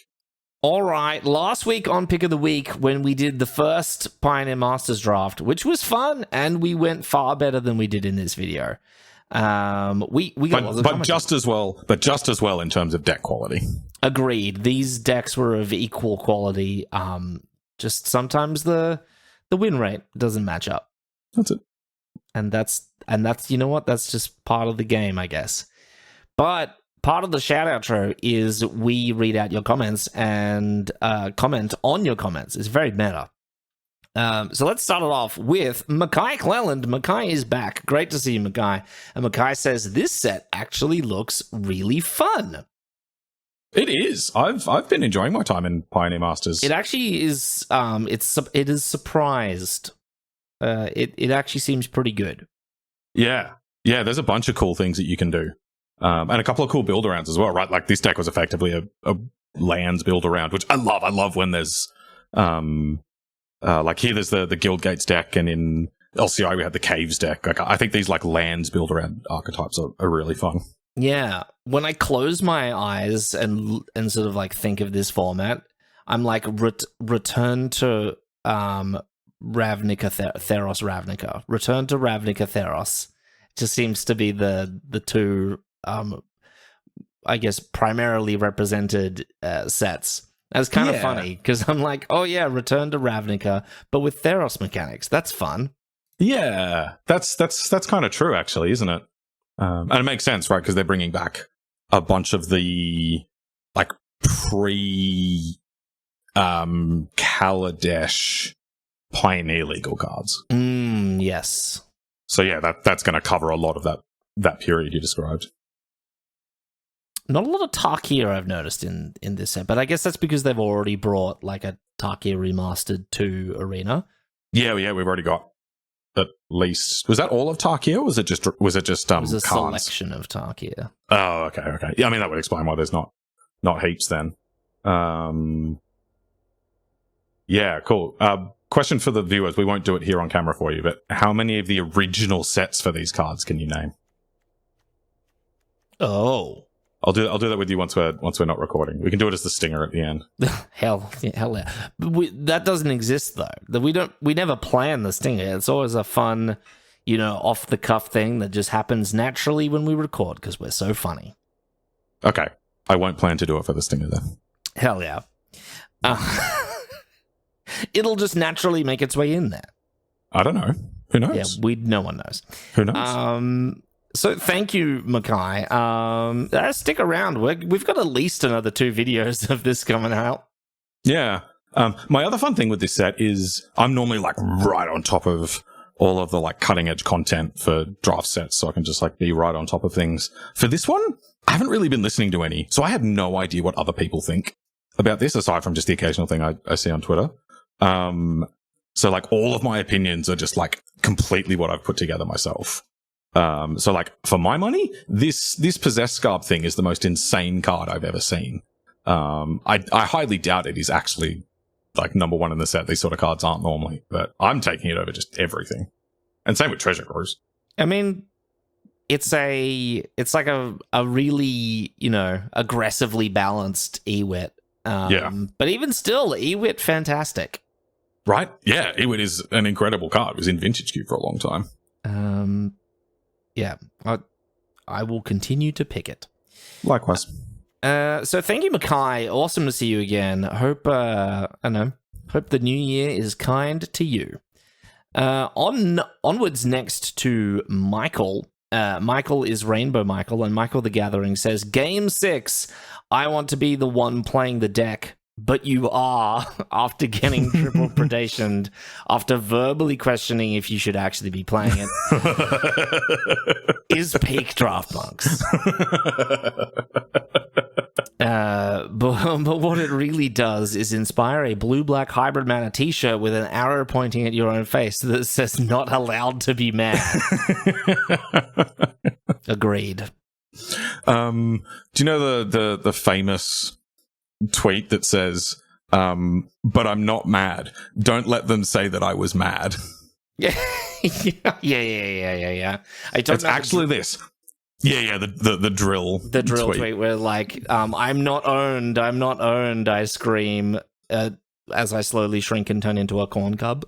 Oh, no, I think it's different. I think it's a different one, actually. Oh, I think you are. Yeah. I think you're right. Anyway, that's kind of what I thought of here. Because I wasn't mad, I was jealous. That's it. I'm not mad. I'm not mad. Please don't put it in the newspaper that I got mad. Yeah. Exactly. Don't put in the comment section that I got mad. I got jealous. They're different. Yes, but I think all blue-black players should be forced to wear that t-shirt. I agree. I think all Magic players. Like, why get mad about game? I mean, that's true.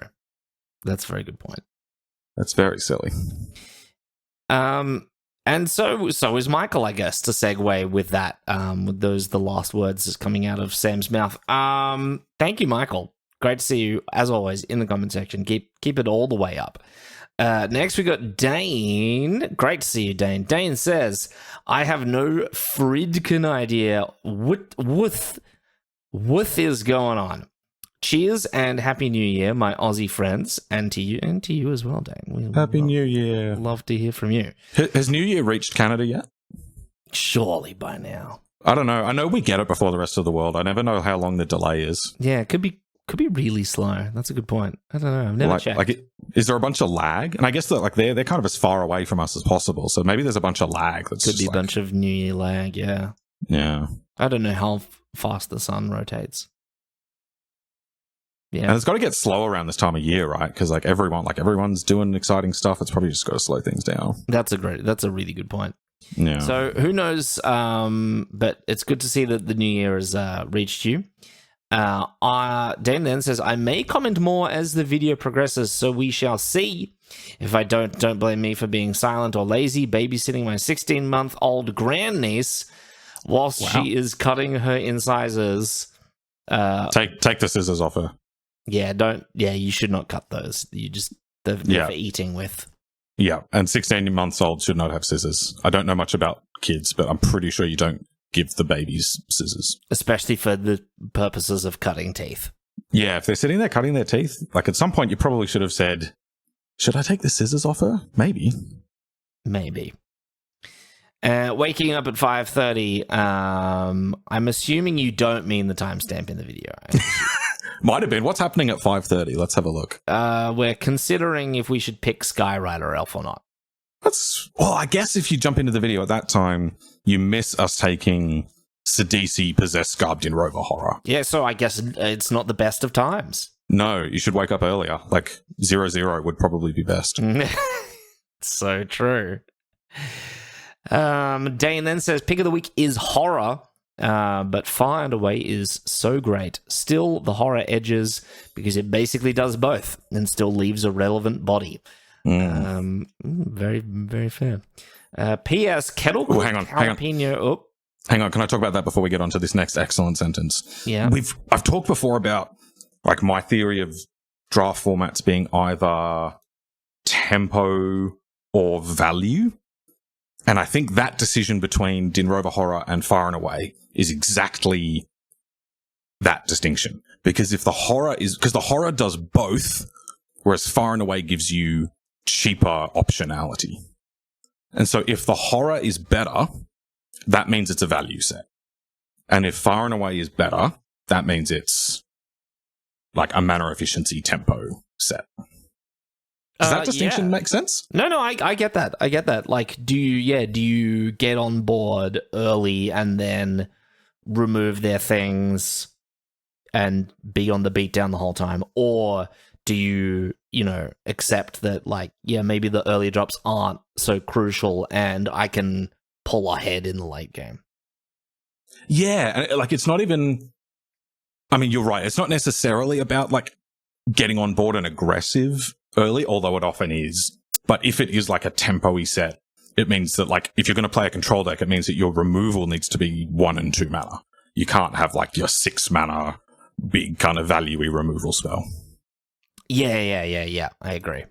So we didn't really know at that point because it was our first draft. My feeling at the moment, though, is this is very much a value set. And so it actually makes sense that horror was better. I have gotten that impression.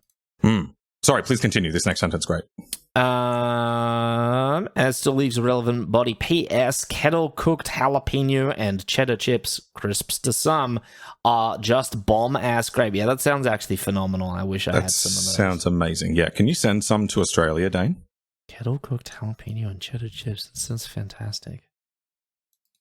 God. I'll give you... Look, I'll comment Adrian's address and you can send some to him and he'll give them to me. Oh, are these the Boulder Canyon chips? I just Googled them. Ah. Because we can get those in Australia, but they're kind of like an expensive premium chip. Ah. Like this bag I can see on the internet costs $8. Yeah, okay. But we can eat them. And if they are try that, some. let us know. Because, wow. Well, we love chips. Anyway, maybe if we set up some sort of system in which viewers can give us money, we instead just set up a system where they can just send us bags of chips. Oh my god. That's so much better than money. Yeah. And then as the channel gets bigger, we will just end up forming our own economy around delicious chips. That's fantastic. None of the crappy chips. Just the delicious ones. No Smith's original flavor. They're still good. Look, any chip in a storm. With exceptions, there are some pretty feral chip flavors out there that have been invented that I don't... that is not a chip port I would like to find my way to in a storm. I don't know if Smith's is an international brand, but their chips are about as good as their brand name. And their brand name is about as good as their slogan. Because I don't know how many marketing professionals it took sitting around a table for hours to debate what the new company slogan was going to be. But after what must have been tens to hundreds of thousands of dollars spent, they came up with what ended up being plastered across every billboard and truck and everything all over the place. They came up with a slogan that was, chippies. I agree, though. I'm gonna go in. I'm gonna go in on you here, Sam. Smiths. Are you defending chippies? I am defending chippies, and I am defending Smiths. Now, regular Smiths, like the ones that are just the crinkle cut Smiths. Sure, chip out of 10, not amazing. However, have you had the oven baked Smiths? Oh, no. They're phenomenal. They're fantastic. Oh, okay. Special shout out to Sour Cream and Chives Smiths. Have you had Smith's Double Crunch? No. You have not lived. I probably have. No. Your life will begin anew when you get a taste of a Double Crunch hot and spicy chicken wings chip. That does sound delicious, but like if we're talking chips, you got to do something pretty extreme to get me away from Red Rock Deli. Double Crunch, do it. They are the crunchiest chip I have ever put in my mouth. Whoa. Like, without a doubt. Whoa. Okay, we'll get some next time we do a movie night. Hell yeah. Hell yes. Oh man, just thinking of the Double Crunch hot and spicy chicken wings chips is making me hungry. Dane then says, I'm also a bit bummed that you didn't take the temporal trespass and the Stormtide Leviathan, depriving us of just the greatest potential plays the Draft Punks universe. Or not, but still. This one's weird. The part of me that loves the insane plays and getting to just like take clips of the ridiculous things we do wishes we took Temporal Trespass and Stormtide Leviathan. That's the part of me that likes winning is glad that we took like removal spells that we desperately needed. Yes. And hey, we delivered Maximum Magic Monday and a trophy last week, so come on, everyone loves that. That's true. And like those videos were amazing. Oh, sorry, those games were amazing. So they were. No regrets. No regrets at all. And we definitely do not have any regrets talking to Dane, especially now that I'm thinking about chips when I really shouldn't be. So thank you, Dane. Next up, we've got Guivon Pajaro. Good to see you back. I feel like it's been a long time, Guivon. So welcome. That's got to be Pajaro, right? It has to be Pajaro, or like we have there's a, I think, is it the Toyota, the Grand Pajero? Oh, that's totally not actually said like that. Hey, it's the Mitsubishi Pajero. They do put an E in it. For what it's worth. But that sounds like there's a bunch of like Australian names that are not Australian. That like Kosciuszko. That's exactly what I was going to go with. We have Mount Kosciuszko. I have a friend who moved here from overseas and when I said that, he looked at me like I was the stupidest Neanderthal that was ever born. Like, what did you say? Because it's definitely Polish and it's definitely like Kosciuszko or something. I think it's Kosciuszko. Kosciuszko. Okay. Yeah. That's close to, but like it's so typically Aussie for us to look at that word and go, oh yeah, Kosciuszko. Kosciuszko. And it's really not even a very accurate phonetic, like spelling. Like if you look at it and you go Kosciuszko, where's the os coming from? Oh, now I need to have Kosciuszko in front of me. So yeah. It's Kosciuszko. Yeah. The Polish love just flipping some extra vowels in there for everyone to enjoy. I think Polish is the only language that scares me. Consonants as well, really. It's more consonants than it is vowels, I think. Like you're using the same letters as me, but they do not mean the same thing. No, they do not. That's scarier to me than Cyrillic or Mandarin script. True. Yeah. So that's for all our Polish listeners. We're afraid of you. Yeah, you scare me. Please subscribe. So on to Guivon, and Guivon says, I see mono blue spell nonsense. I click yes. And then Guivon followed up with update. Thumbnail clickbaited lied to me 0 out of 100, not mono blue, unsubbed reported. It's close to mono blue. It's as close you can get to mono blue without being mono blue, I think. I think like Demir Control is very much like blue in spirit. Yeah, black is the next bluest color. Yeah. Oh, yeah. So if we were to rate colors in blueness... Oh, no, here we go. I've got one for you. I'm going to name color pairs. Yeah. And you're going to tell me which single color they are. Oh, as in which single color they're most like, yeah. Yeah. So Azorius is... blue. And Demir is blue. Rakdos is black. Gotta be instant. Gruul is that's red. Selesnya is that's white. Orzhov is I'm gonna say white again. Golgari is black. Simic is green. Izzet is blue. Boros is red. That's super interesting. I wouldn't have said the same on 4 or 5 of them. That's so cool. You gave me nothing. It was pure word association, and I couldn't think of any of the cards in the color pairings in that time. No, I like it. It's got to just be like a pure vibe, right? Yeah. I think blue dominated all of the blue ones. Except Simic. Simic was green. Oh, Simic's green. Okay. All right. Fair. I kind of get behind that. Yeah. Simic is often like big mana, like heavy green with some blue control. Yeah. Yeah. So, hey, thank you, Guivon. That was fun. Play that game with yourself. That's a fun game to play. You could play it in the comment section on this video. That's a fun game to play. I love that. Do it. So, yeah. I'd love to see what people think. That's actually really cool. So thank you so much for commenting, Guivon. On to next commenter. Oh, it's Michael again. Are we padding out the shout out, Troy, by including Michael multiple times?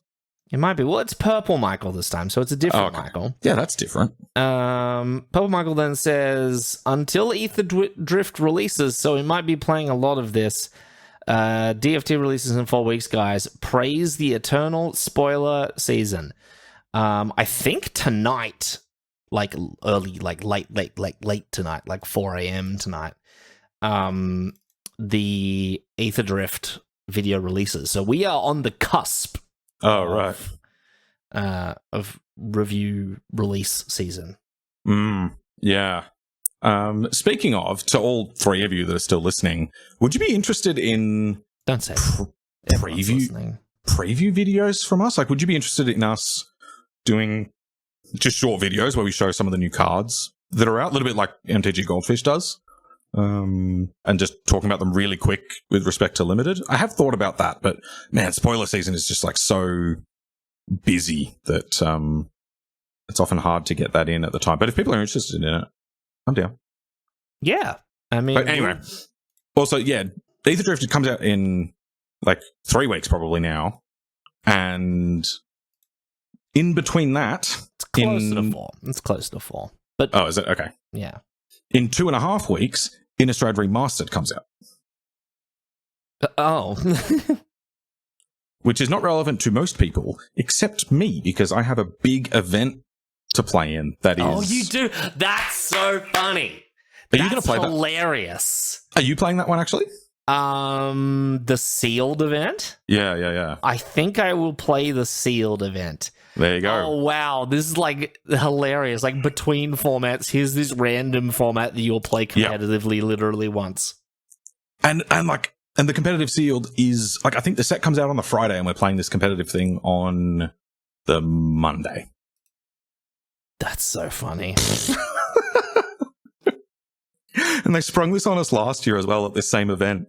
Like, I thought that, what was the last set to come out last year? Was it March of the Machine? No, whatever it was. I was, like, ready to play that for this sealed tournament. Got there and they just dropped Ravnica Remastered boosters in front of me. Oh, you mean Foundations? No, last set of 2023. Oh, okay. Yeah. Whatever that was. I was ready to play that for this sealed competition. Turns out, nope, it was Ravnica Remastered, which had only just come out. Hell yeah. So, anyway, yeah, very soon Adrian and I are traveling interstate to play a big Magic event. Well...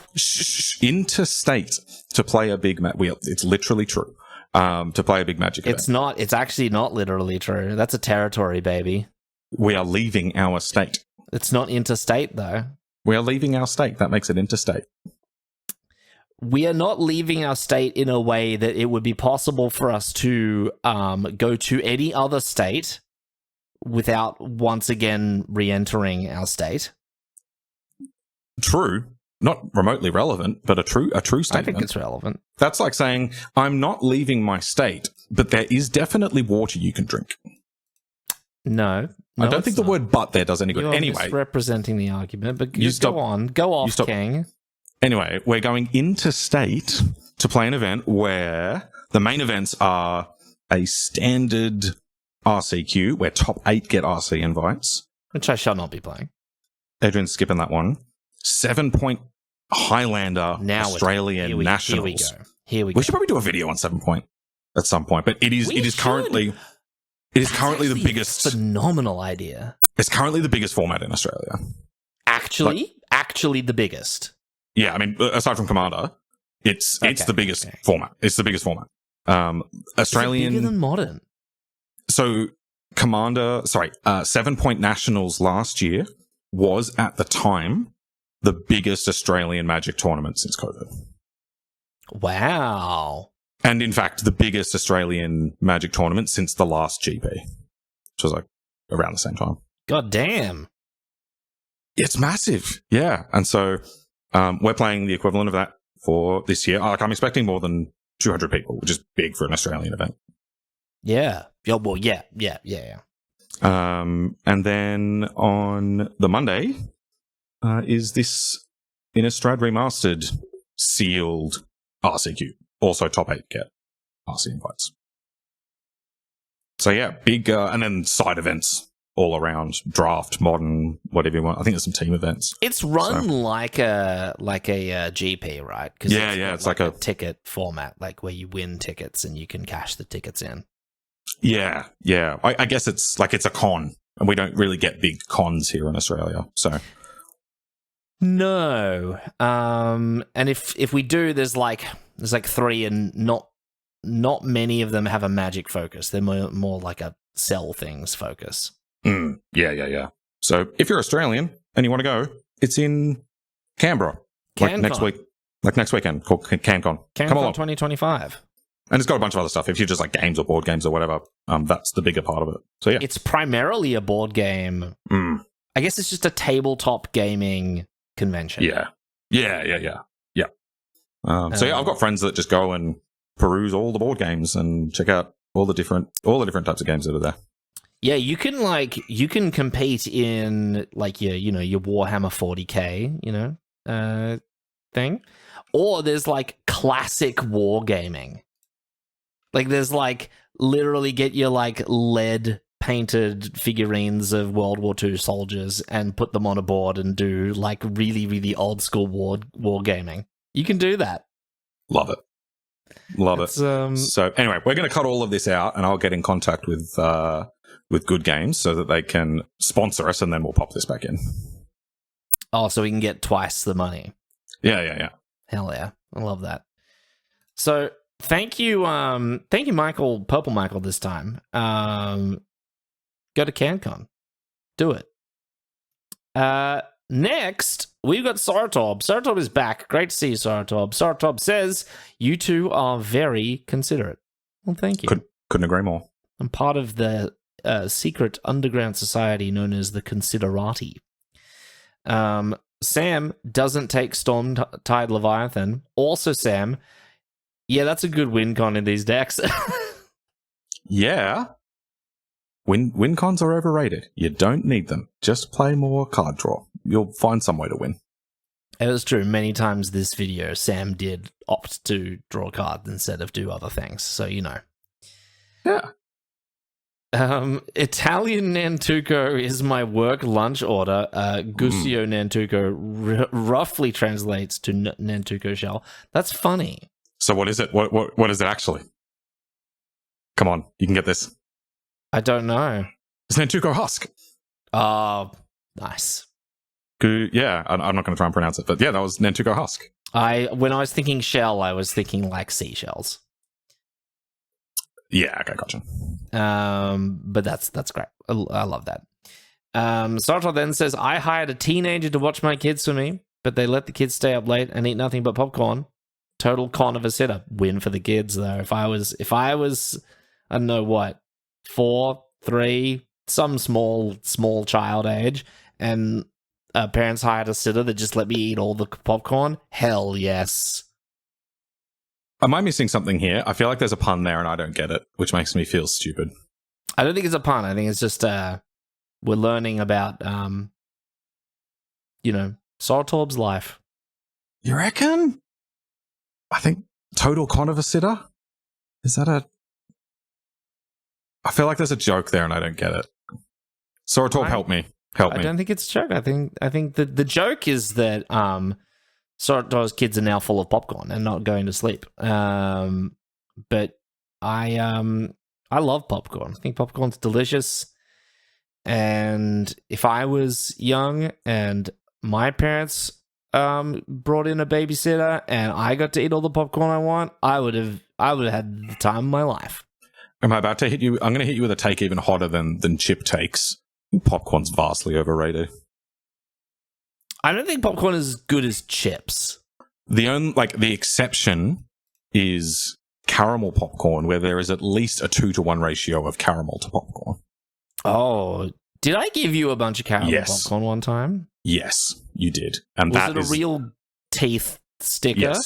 Yes, that is the acceptable ratio. I took that bag of popcorn to draft one week when you weren't there, and the guy next to me looked at it and he said, "That's homemade, isn't it?" I said, "Yeah." He said, "I can tell because they wouldn't legally be allowed to sell that in a shop." don't think there are legal limits on the amount of caramel you can put on caramel popcorn, but I did put a lot of caramel on that caramel popcorn. And I endorse this practice. I vaguely recall this the surrounding circumstances with you getting some of my caramel popcorn is I just made this enormous amount, and I did not want to have it sit in my place and me just eat all of it because that's ridiculous. Didn't you come over and like grab a card for me, and then when I handed you the card, I also handed you a bunch of popcorn? No, you were helping me build my desk, and you came over with some. Oh, that's right. I'm like, that's right. I came to your place. Like, do you want some popcorn? And I brought a bunch of bags of popcorn. Yeah, it was great. Like I said, I wholly endorse this practice. On the topic of babysitters, it was while my older cousin was babysitting me and my siblings. Did you eat all the popcorn?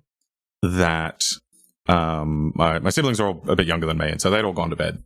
And my cousin said, "I'm going to teach you magic." Oh, that was it. I was like, "Oh, that sounds great. I'm going to do like some card tricks and where's the handkerchief gone kind of tricks." And so he went out to his car and he came back holding this like little wooden box, and opens the little wooden box, and sitting inside were like 3 decks. And he pulls them out, and off we go. Wow, was that the origin story? That's the origin story. That was the day I learned to play Magic. Yeah. Wow. There you go. I remember I had a sleeping potion and a Blizzard Elemental in my deck, and I ended up winning with 2 copies of Blizzard Elemental. Nice. Very nice.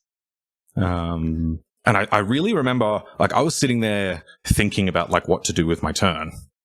And eventually he said, "Do you want to just, like, count the flying power that you've got?" And I did, and realized it was exactly equal to his life total. And I found that, like, since then, we're really good at that kind of maths now. Like, we're really good at noticing, is, like, damage I can get through equal to life total, do it. But, like, before playing Magic, that sort of calculation is actually a lot harder. So, like, for a beginner, that's not immediately obvious to them. That's true. That's a good point. That's a good point. Like, the arithmetic's obviously not hard, but just knowing to, like, pair those things up and do the addition really quickly in your head is not something that is natural necessarily. Yeah. Yeah, it's a good point.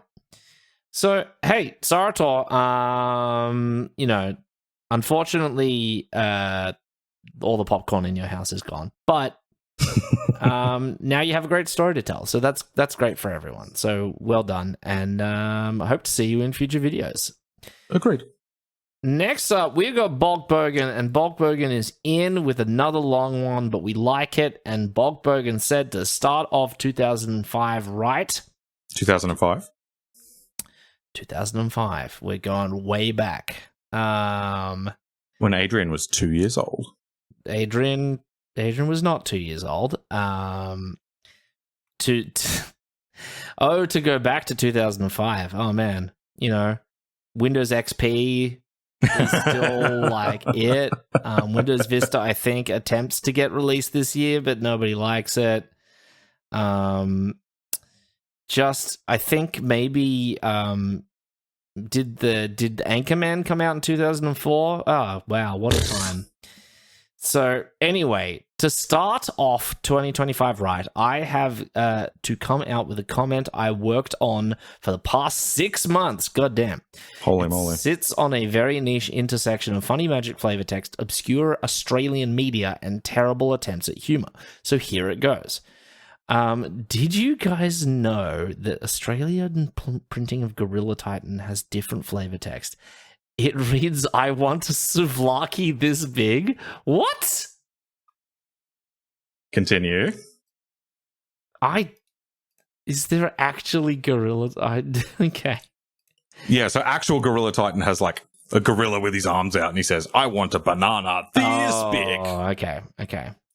Now to explain the joke, if you get it, you're a legend and don't need to read any further. So Gorilla Titan flavor text is infamously hilarious, but what does Souvlaki have to do with it? I was asking that question from moment one. Well, back in the day in Australia, there was a Greek chain restaurant called Souvlaki Hut. I remember Souvlaki Hut. Okay. And they made an ad which features AFL legend of the game Anthony Koutoufides. I have not heard of Anthony Koutoufides in years. Offering a banana to a 3D render of a gorilla. Unamused gorilla rejects an offer, asking for a souvlaki instead. But to give the souvlaki, AFL legend of the game Anthony Koutoufides. I like how you have to say it the whole way each time. I respect that. Asks gorilla to impress him, which the gorilla does by playing a traditional Greek instrument, the bouzouki. Love the bouzouki. This whole ordeal was very well documented and probably popularized by Mr. Sunday Movies. I don't know who that is. I do not know that, yeah. So now you see the meat of the joke is Australian gorillas don't eat bananas. They only eat souvlaki. Preferably from the hands of AFL legend of the game, Anthony Koutoufides. Now, this is such an insane deep cut that I have to believe you're actually Australian. Yeah, because Bogan's told us before that he's not Australian. I don't believe that anymore. No one even knows what AFL is, let alone an obscure 2005 ad. Oh, prophetic. An obscure 2005 ad featuring a poorly rendered 3D gorilla, banana, and Anthony Koutoufides, and now defunct Greek fast food chain Souvlaki Hut. Bogan, you're not fooling anyone anymore. Is Souvlaki Hut still around? Nup. I've never heard of that. Do you know when Souvlaki Hut started? I'd never even heard of it, so no. You never went to Souvlaki Hut? I went a couple of times. Souvlaki Hut started in 2004. Oh, when did it stop? 2017. Oh, wow. Okay, that is surprising. I'd never heard of it then. Yeah, they did sort of, middle of the road souvlakis. I think they really overestimated the popularity of souvlakis. Yeah, I feel like it would have been very popular among the Australian Greek community, but yeah, I think what they didn't realize is the sort of ascendant kebab scene. Oh yeah, true. In Australia, you can get a kebab, basically every 100 meters in Sydney, and you can get some goddamn good kebabs. Oh yeah. Although I have a very strong opinion on this. Mm. If your kebab shop is not open until 3 a.m. in the morning, at least, you should lose your license. You are not allowed to be called a kebab shop if you're closed before midnight. Yeah. Before 3 a.m. Before 3 a.m. This is true. A lot of them are. My local kebab shop is fantastic, actually. I think it is actually one of the best kebabs I've ever had. Tell you what, though, the gozleme, phenomenal. Yeah. Some phenomenal gozleme at my local kebab joint. They also do pizza as well. Have you ever partaken of a delicious bab shop pizza? Yeah. That's some good pizza. Yeah, it's great. I feel particularly strongly about this because I've spent a lot of my life as a touring musician, and gigs don't finish until about midnight. And so when I'm out at 1 a.m. and there's just nothing open, and so you just look for the nearest kebab shop, and you find it, and it's closed, I'm like, I should report you. Yeah, it should be illegal. Yeah. So yeah, you live on kebabs when you're a musician, or at least I do. Man, kebabs and burgers on Parramatta Road down from the Crowbar. Brothers Kebab. I believe it's called Kebabs and Burgers. Nah, it's called Brothers Kebab. I'll take you to task on this one. I reckon I've eaten there at least like an order of magnitude more than you have. Okay, well, maybe you're right.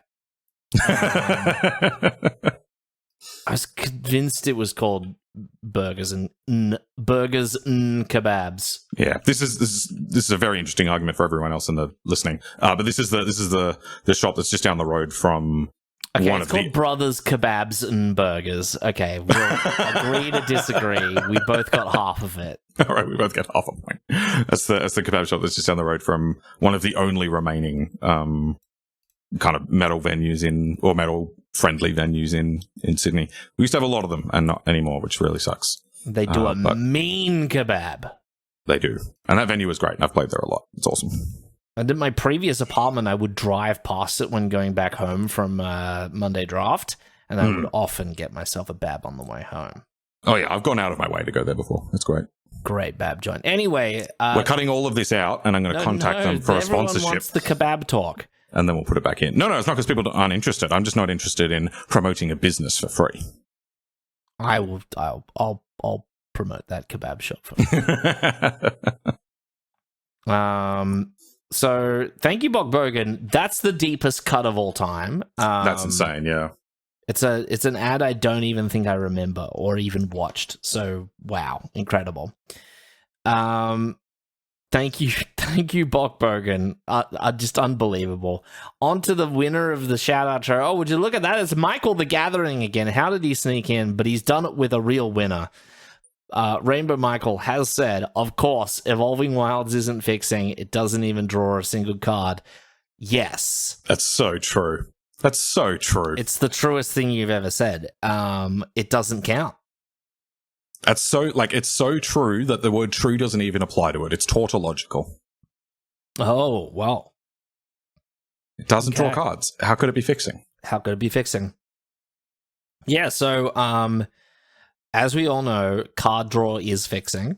Mm-hmm. Just as basics is fixing. Mm-hmm. And inside that is not Evolving Wilds. Evolving Wilds is neither a basic nor card draw. Correct. Yep. It's deck thinning.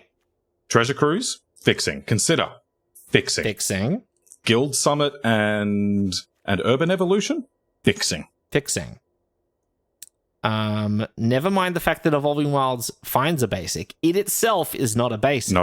Not fixing. District Guide, fixing. Because it's card advantage. Simic Guildgate, not fixing. Doesn't draw a card, not a basic. I'm glad we've set the record straight finally. Yeah, people understand how this works now. Yes. And Michael understands how commenting in the shout outro works to secure the top spot. And hopefully you all understand how the shout outro works because it's over now. We did it. Whoa, another shout outro, another video. Comment on it, like it, subscribe if you haven't, because you really should. It's just mandatory at this point. And yeah, what are you going to say? You words, would like to Sam? be featured in... I was waiting for you to stop saying words. If you'd like to be featured in our next episode, all you need to do is drop a comment on this very video, or you can share us on social media, as David Cobb has continued to do into Pioneer Masters. You can email us at the address that's on screen now. You can tag us on Twitter at this address. You can find me personally. My name is Sam at this address. Oh, and you can find me, Adrian, at this address. And Adrian, tell me, what do they call a werewolf on YouTube? I don't know, but he wants a souvlaki this big. It's a like and subscribe.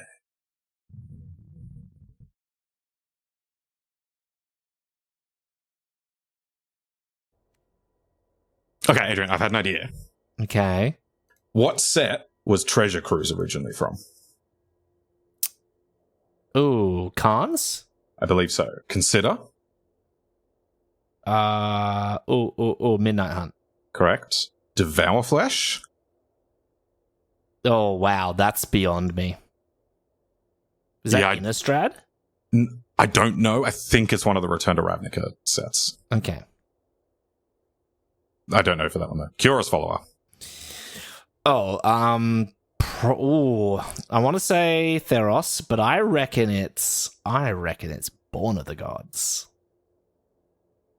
Okay. Yeah, I don't know for sure. I'll give you that one. The Beef Case. New Cabana. Guild Summit. GRN. Oh, was that GRN or RNA? I think it's GRN. Which one had the Gates deck? No, it was RNA. It was RNA. Okay. Damn. Oh, maybe Guild Summit was in the first set, though. It was Born of the Gods. I got it right. Nice. I think this one might have been GRN, actually, even though the Gates deck was RNA. Guild Summit. Yeah. Yeah, because I thought the Gates deck was better in Guilds. Yeah, it is Guilds. It is Guilds. It is Guilds? Yep. Okay. Was that true for Gate Colossus as well? I believe so. How many L's in Colossus? Just one. No, Gate Colossus was RNA. Yeah, Gate. It was that one that was insane then. Okay. What about Gates Ablaze? That I believe was RNA. Okay, yeah, no, it was the RNA one that was insane. So for those that weren't around at that point, this was when before Arena had pod drafts, it was all bot drafts, and the bots didn't take the gates; they took them last pick every time. And so the strategy was you take Gatebreaker Ram, Gates Ablaze, and Gate Colossus, and then every other pick is Guild Gates. And you would end up with a deck that had 16 Guild Gates in it, and a bunch of Rams, Gates Ablaze, and Gate Colossus, and you are absolutely unbeatable. Yeah. You would crush. Wizards had to go in and reprogram the bots so that they didn't do that. I believe this also happened with persistent petitioners. Oh, I think you're right. Yes. The bots just never picked persistent petitioners, so you could get these decks with like 15 persistent petitioners in them. It was crazy. Yeah. And we had a similar thing in original Eldraine with the mill cards, with the merfolk in particular, which meant that like the best thing to do was just take every merfolk secret keeper you saw and a bunch of other mill cards, and led to the set being known as Mill Drain. Yes. Which was really unfortunate because it meant that those sets got those reputations for those decks being ridiculous, when in fact it was just this stupid result of the way bot drafts worked. And I remember saying to you that I was really happy that Ikoria was the first set to have pod drafts and not bots, because I reckon everyone would have accused the cycling deck of being a bots thing, when in fact it was just a crazy part of the format. True. So anyway, District Guide. Oh, GRN. Oh, was it part of that block of Ravnica? Oh, you reckon it was RTR? I think it was RTR block. Ooh, District Guide. We're finding out, Sam. Nope, Guilds. Oh, it was Guilds. Wow. Shows but what with different art. I think that's probably what throws us. Might be, yeah. Gatebreaker Ram was RNA. RNA. Nissa, Voice of Zendikar. Oh. Was it BFC or was it the other one? Oath of the Gatewatch. I think it was Oath. I thought it was BFC. We're looking it up. 3-mana Nissa. What set were you from? You were from Oath. Get wrecked. Well done. Very nice. Gust of Wind.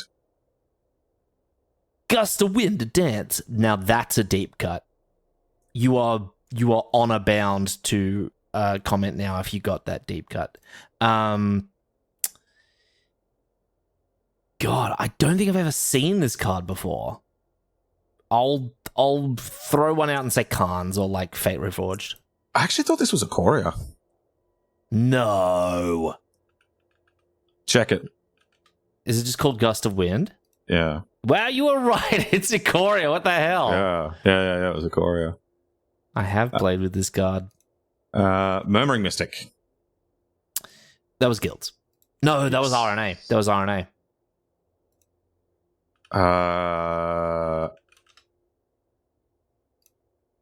No, I think it was Guilds. It was Guilds. It was part of the Dimir decks. Yeah, you're right. Which were Guilds. Goreclaw.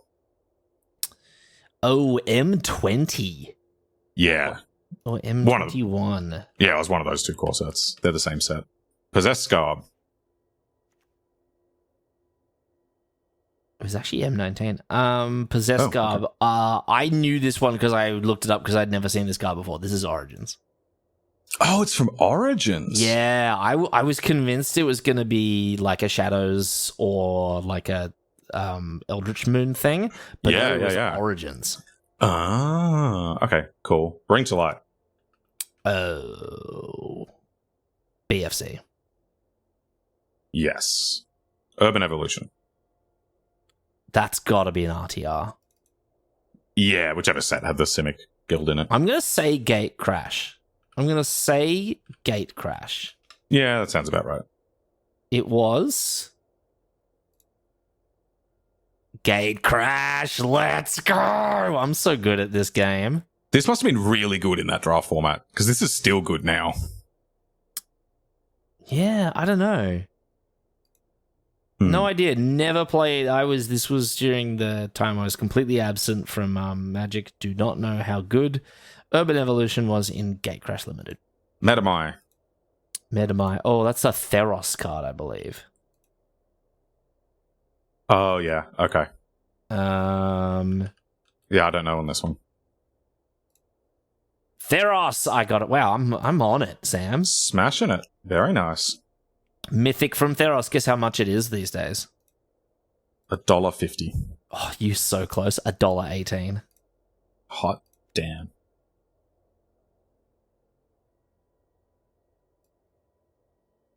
Alpha.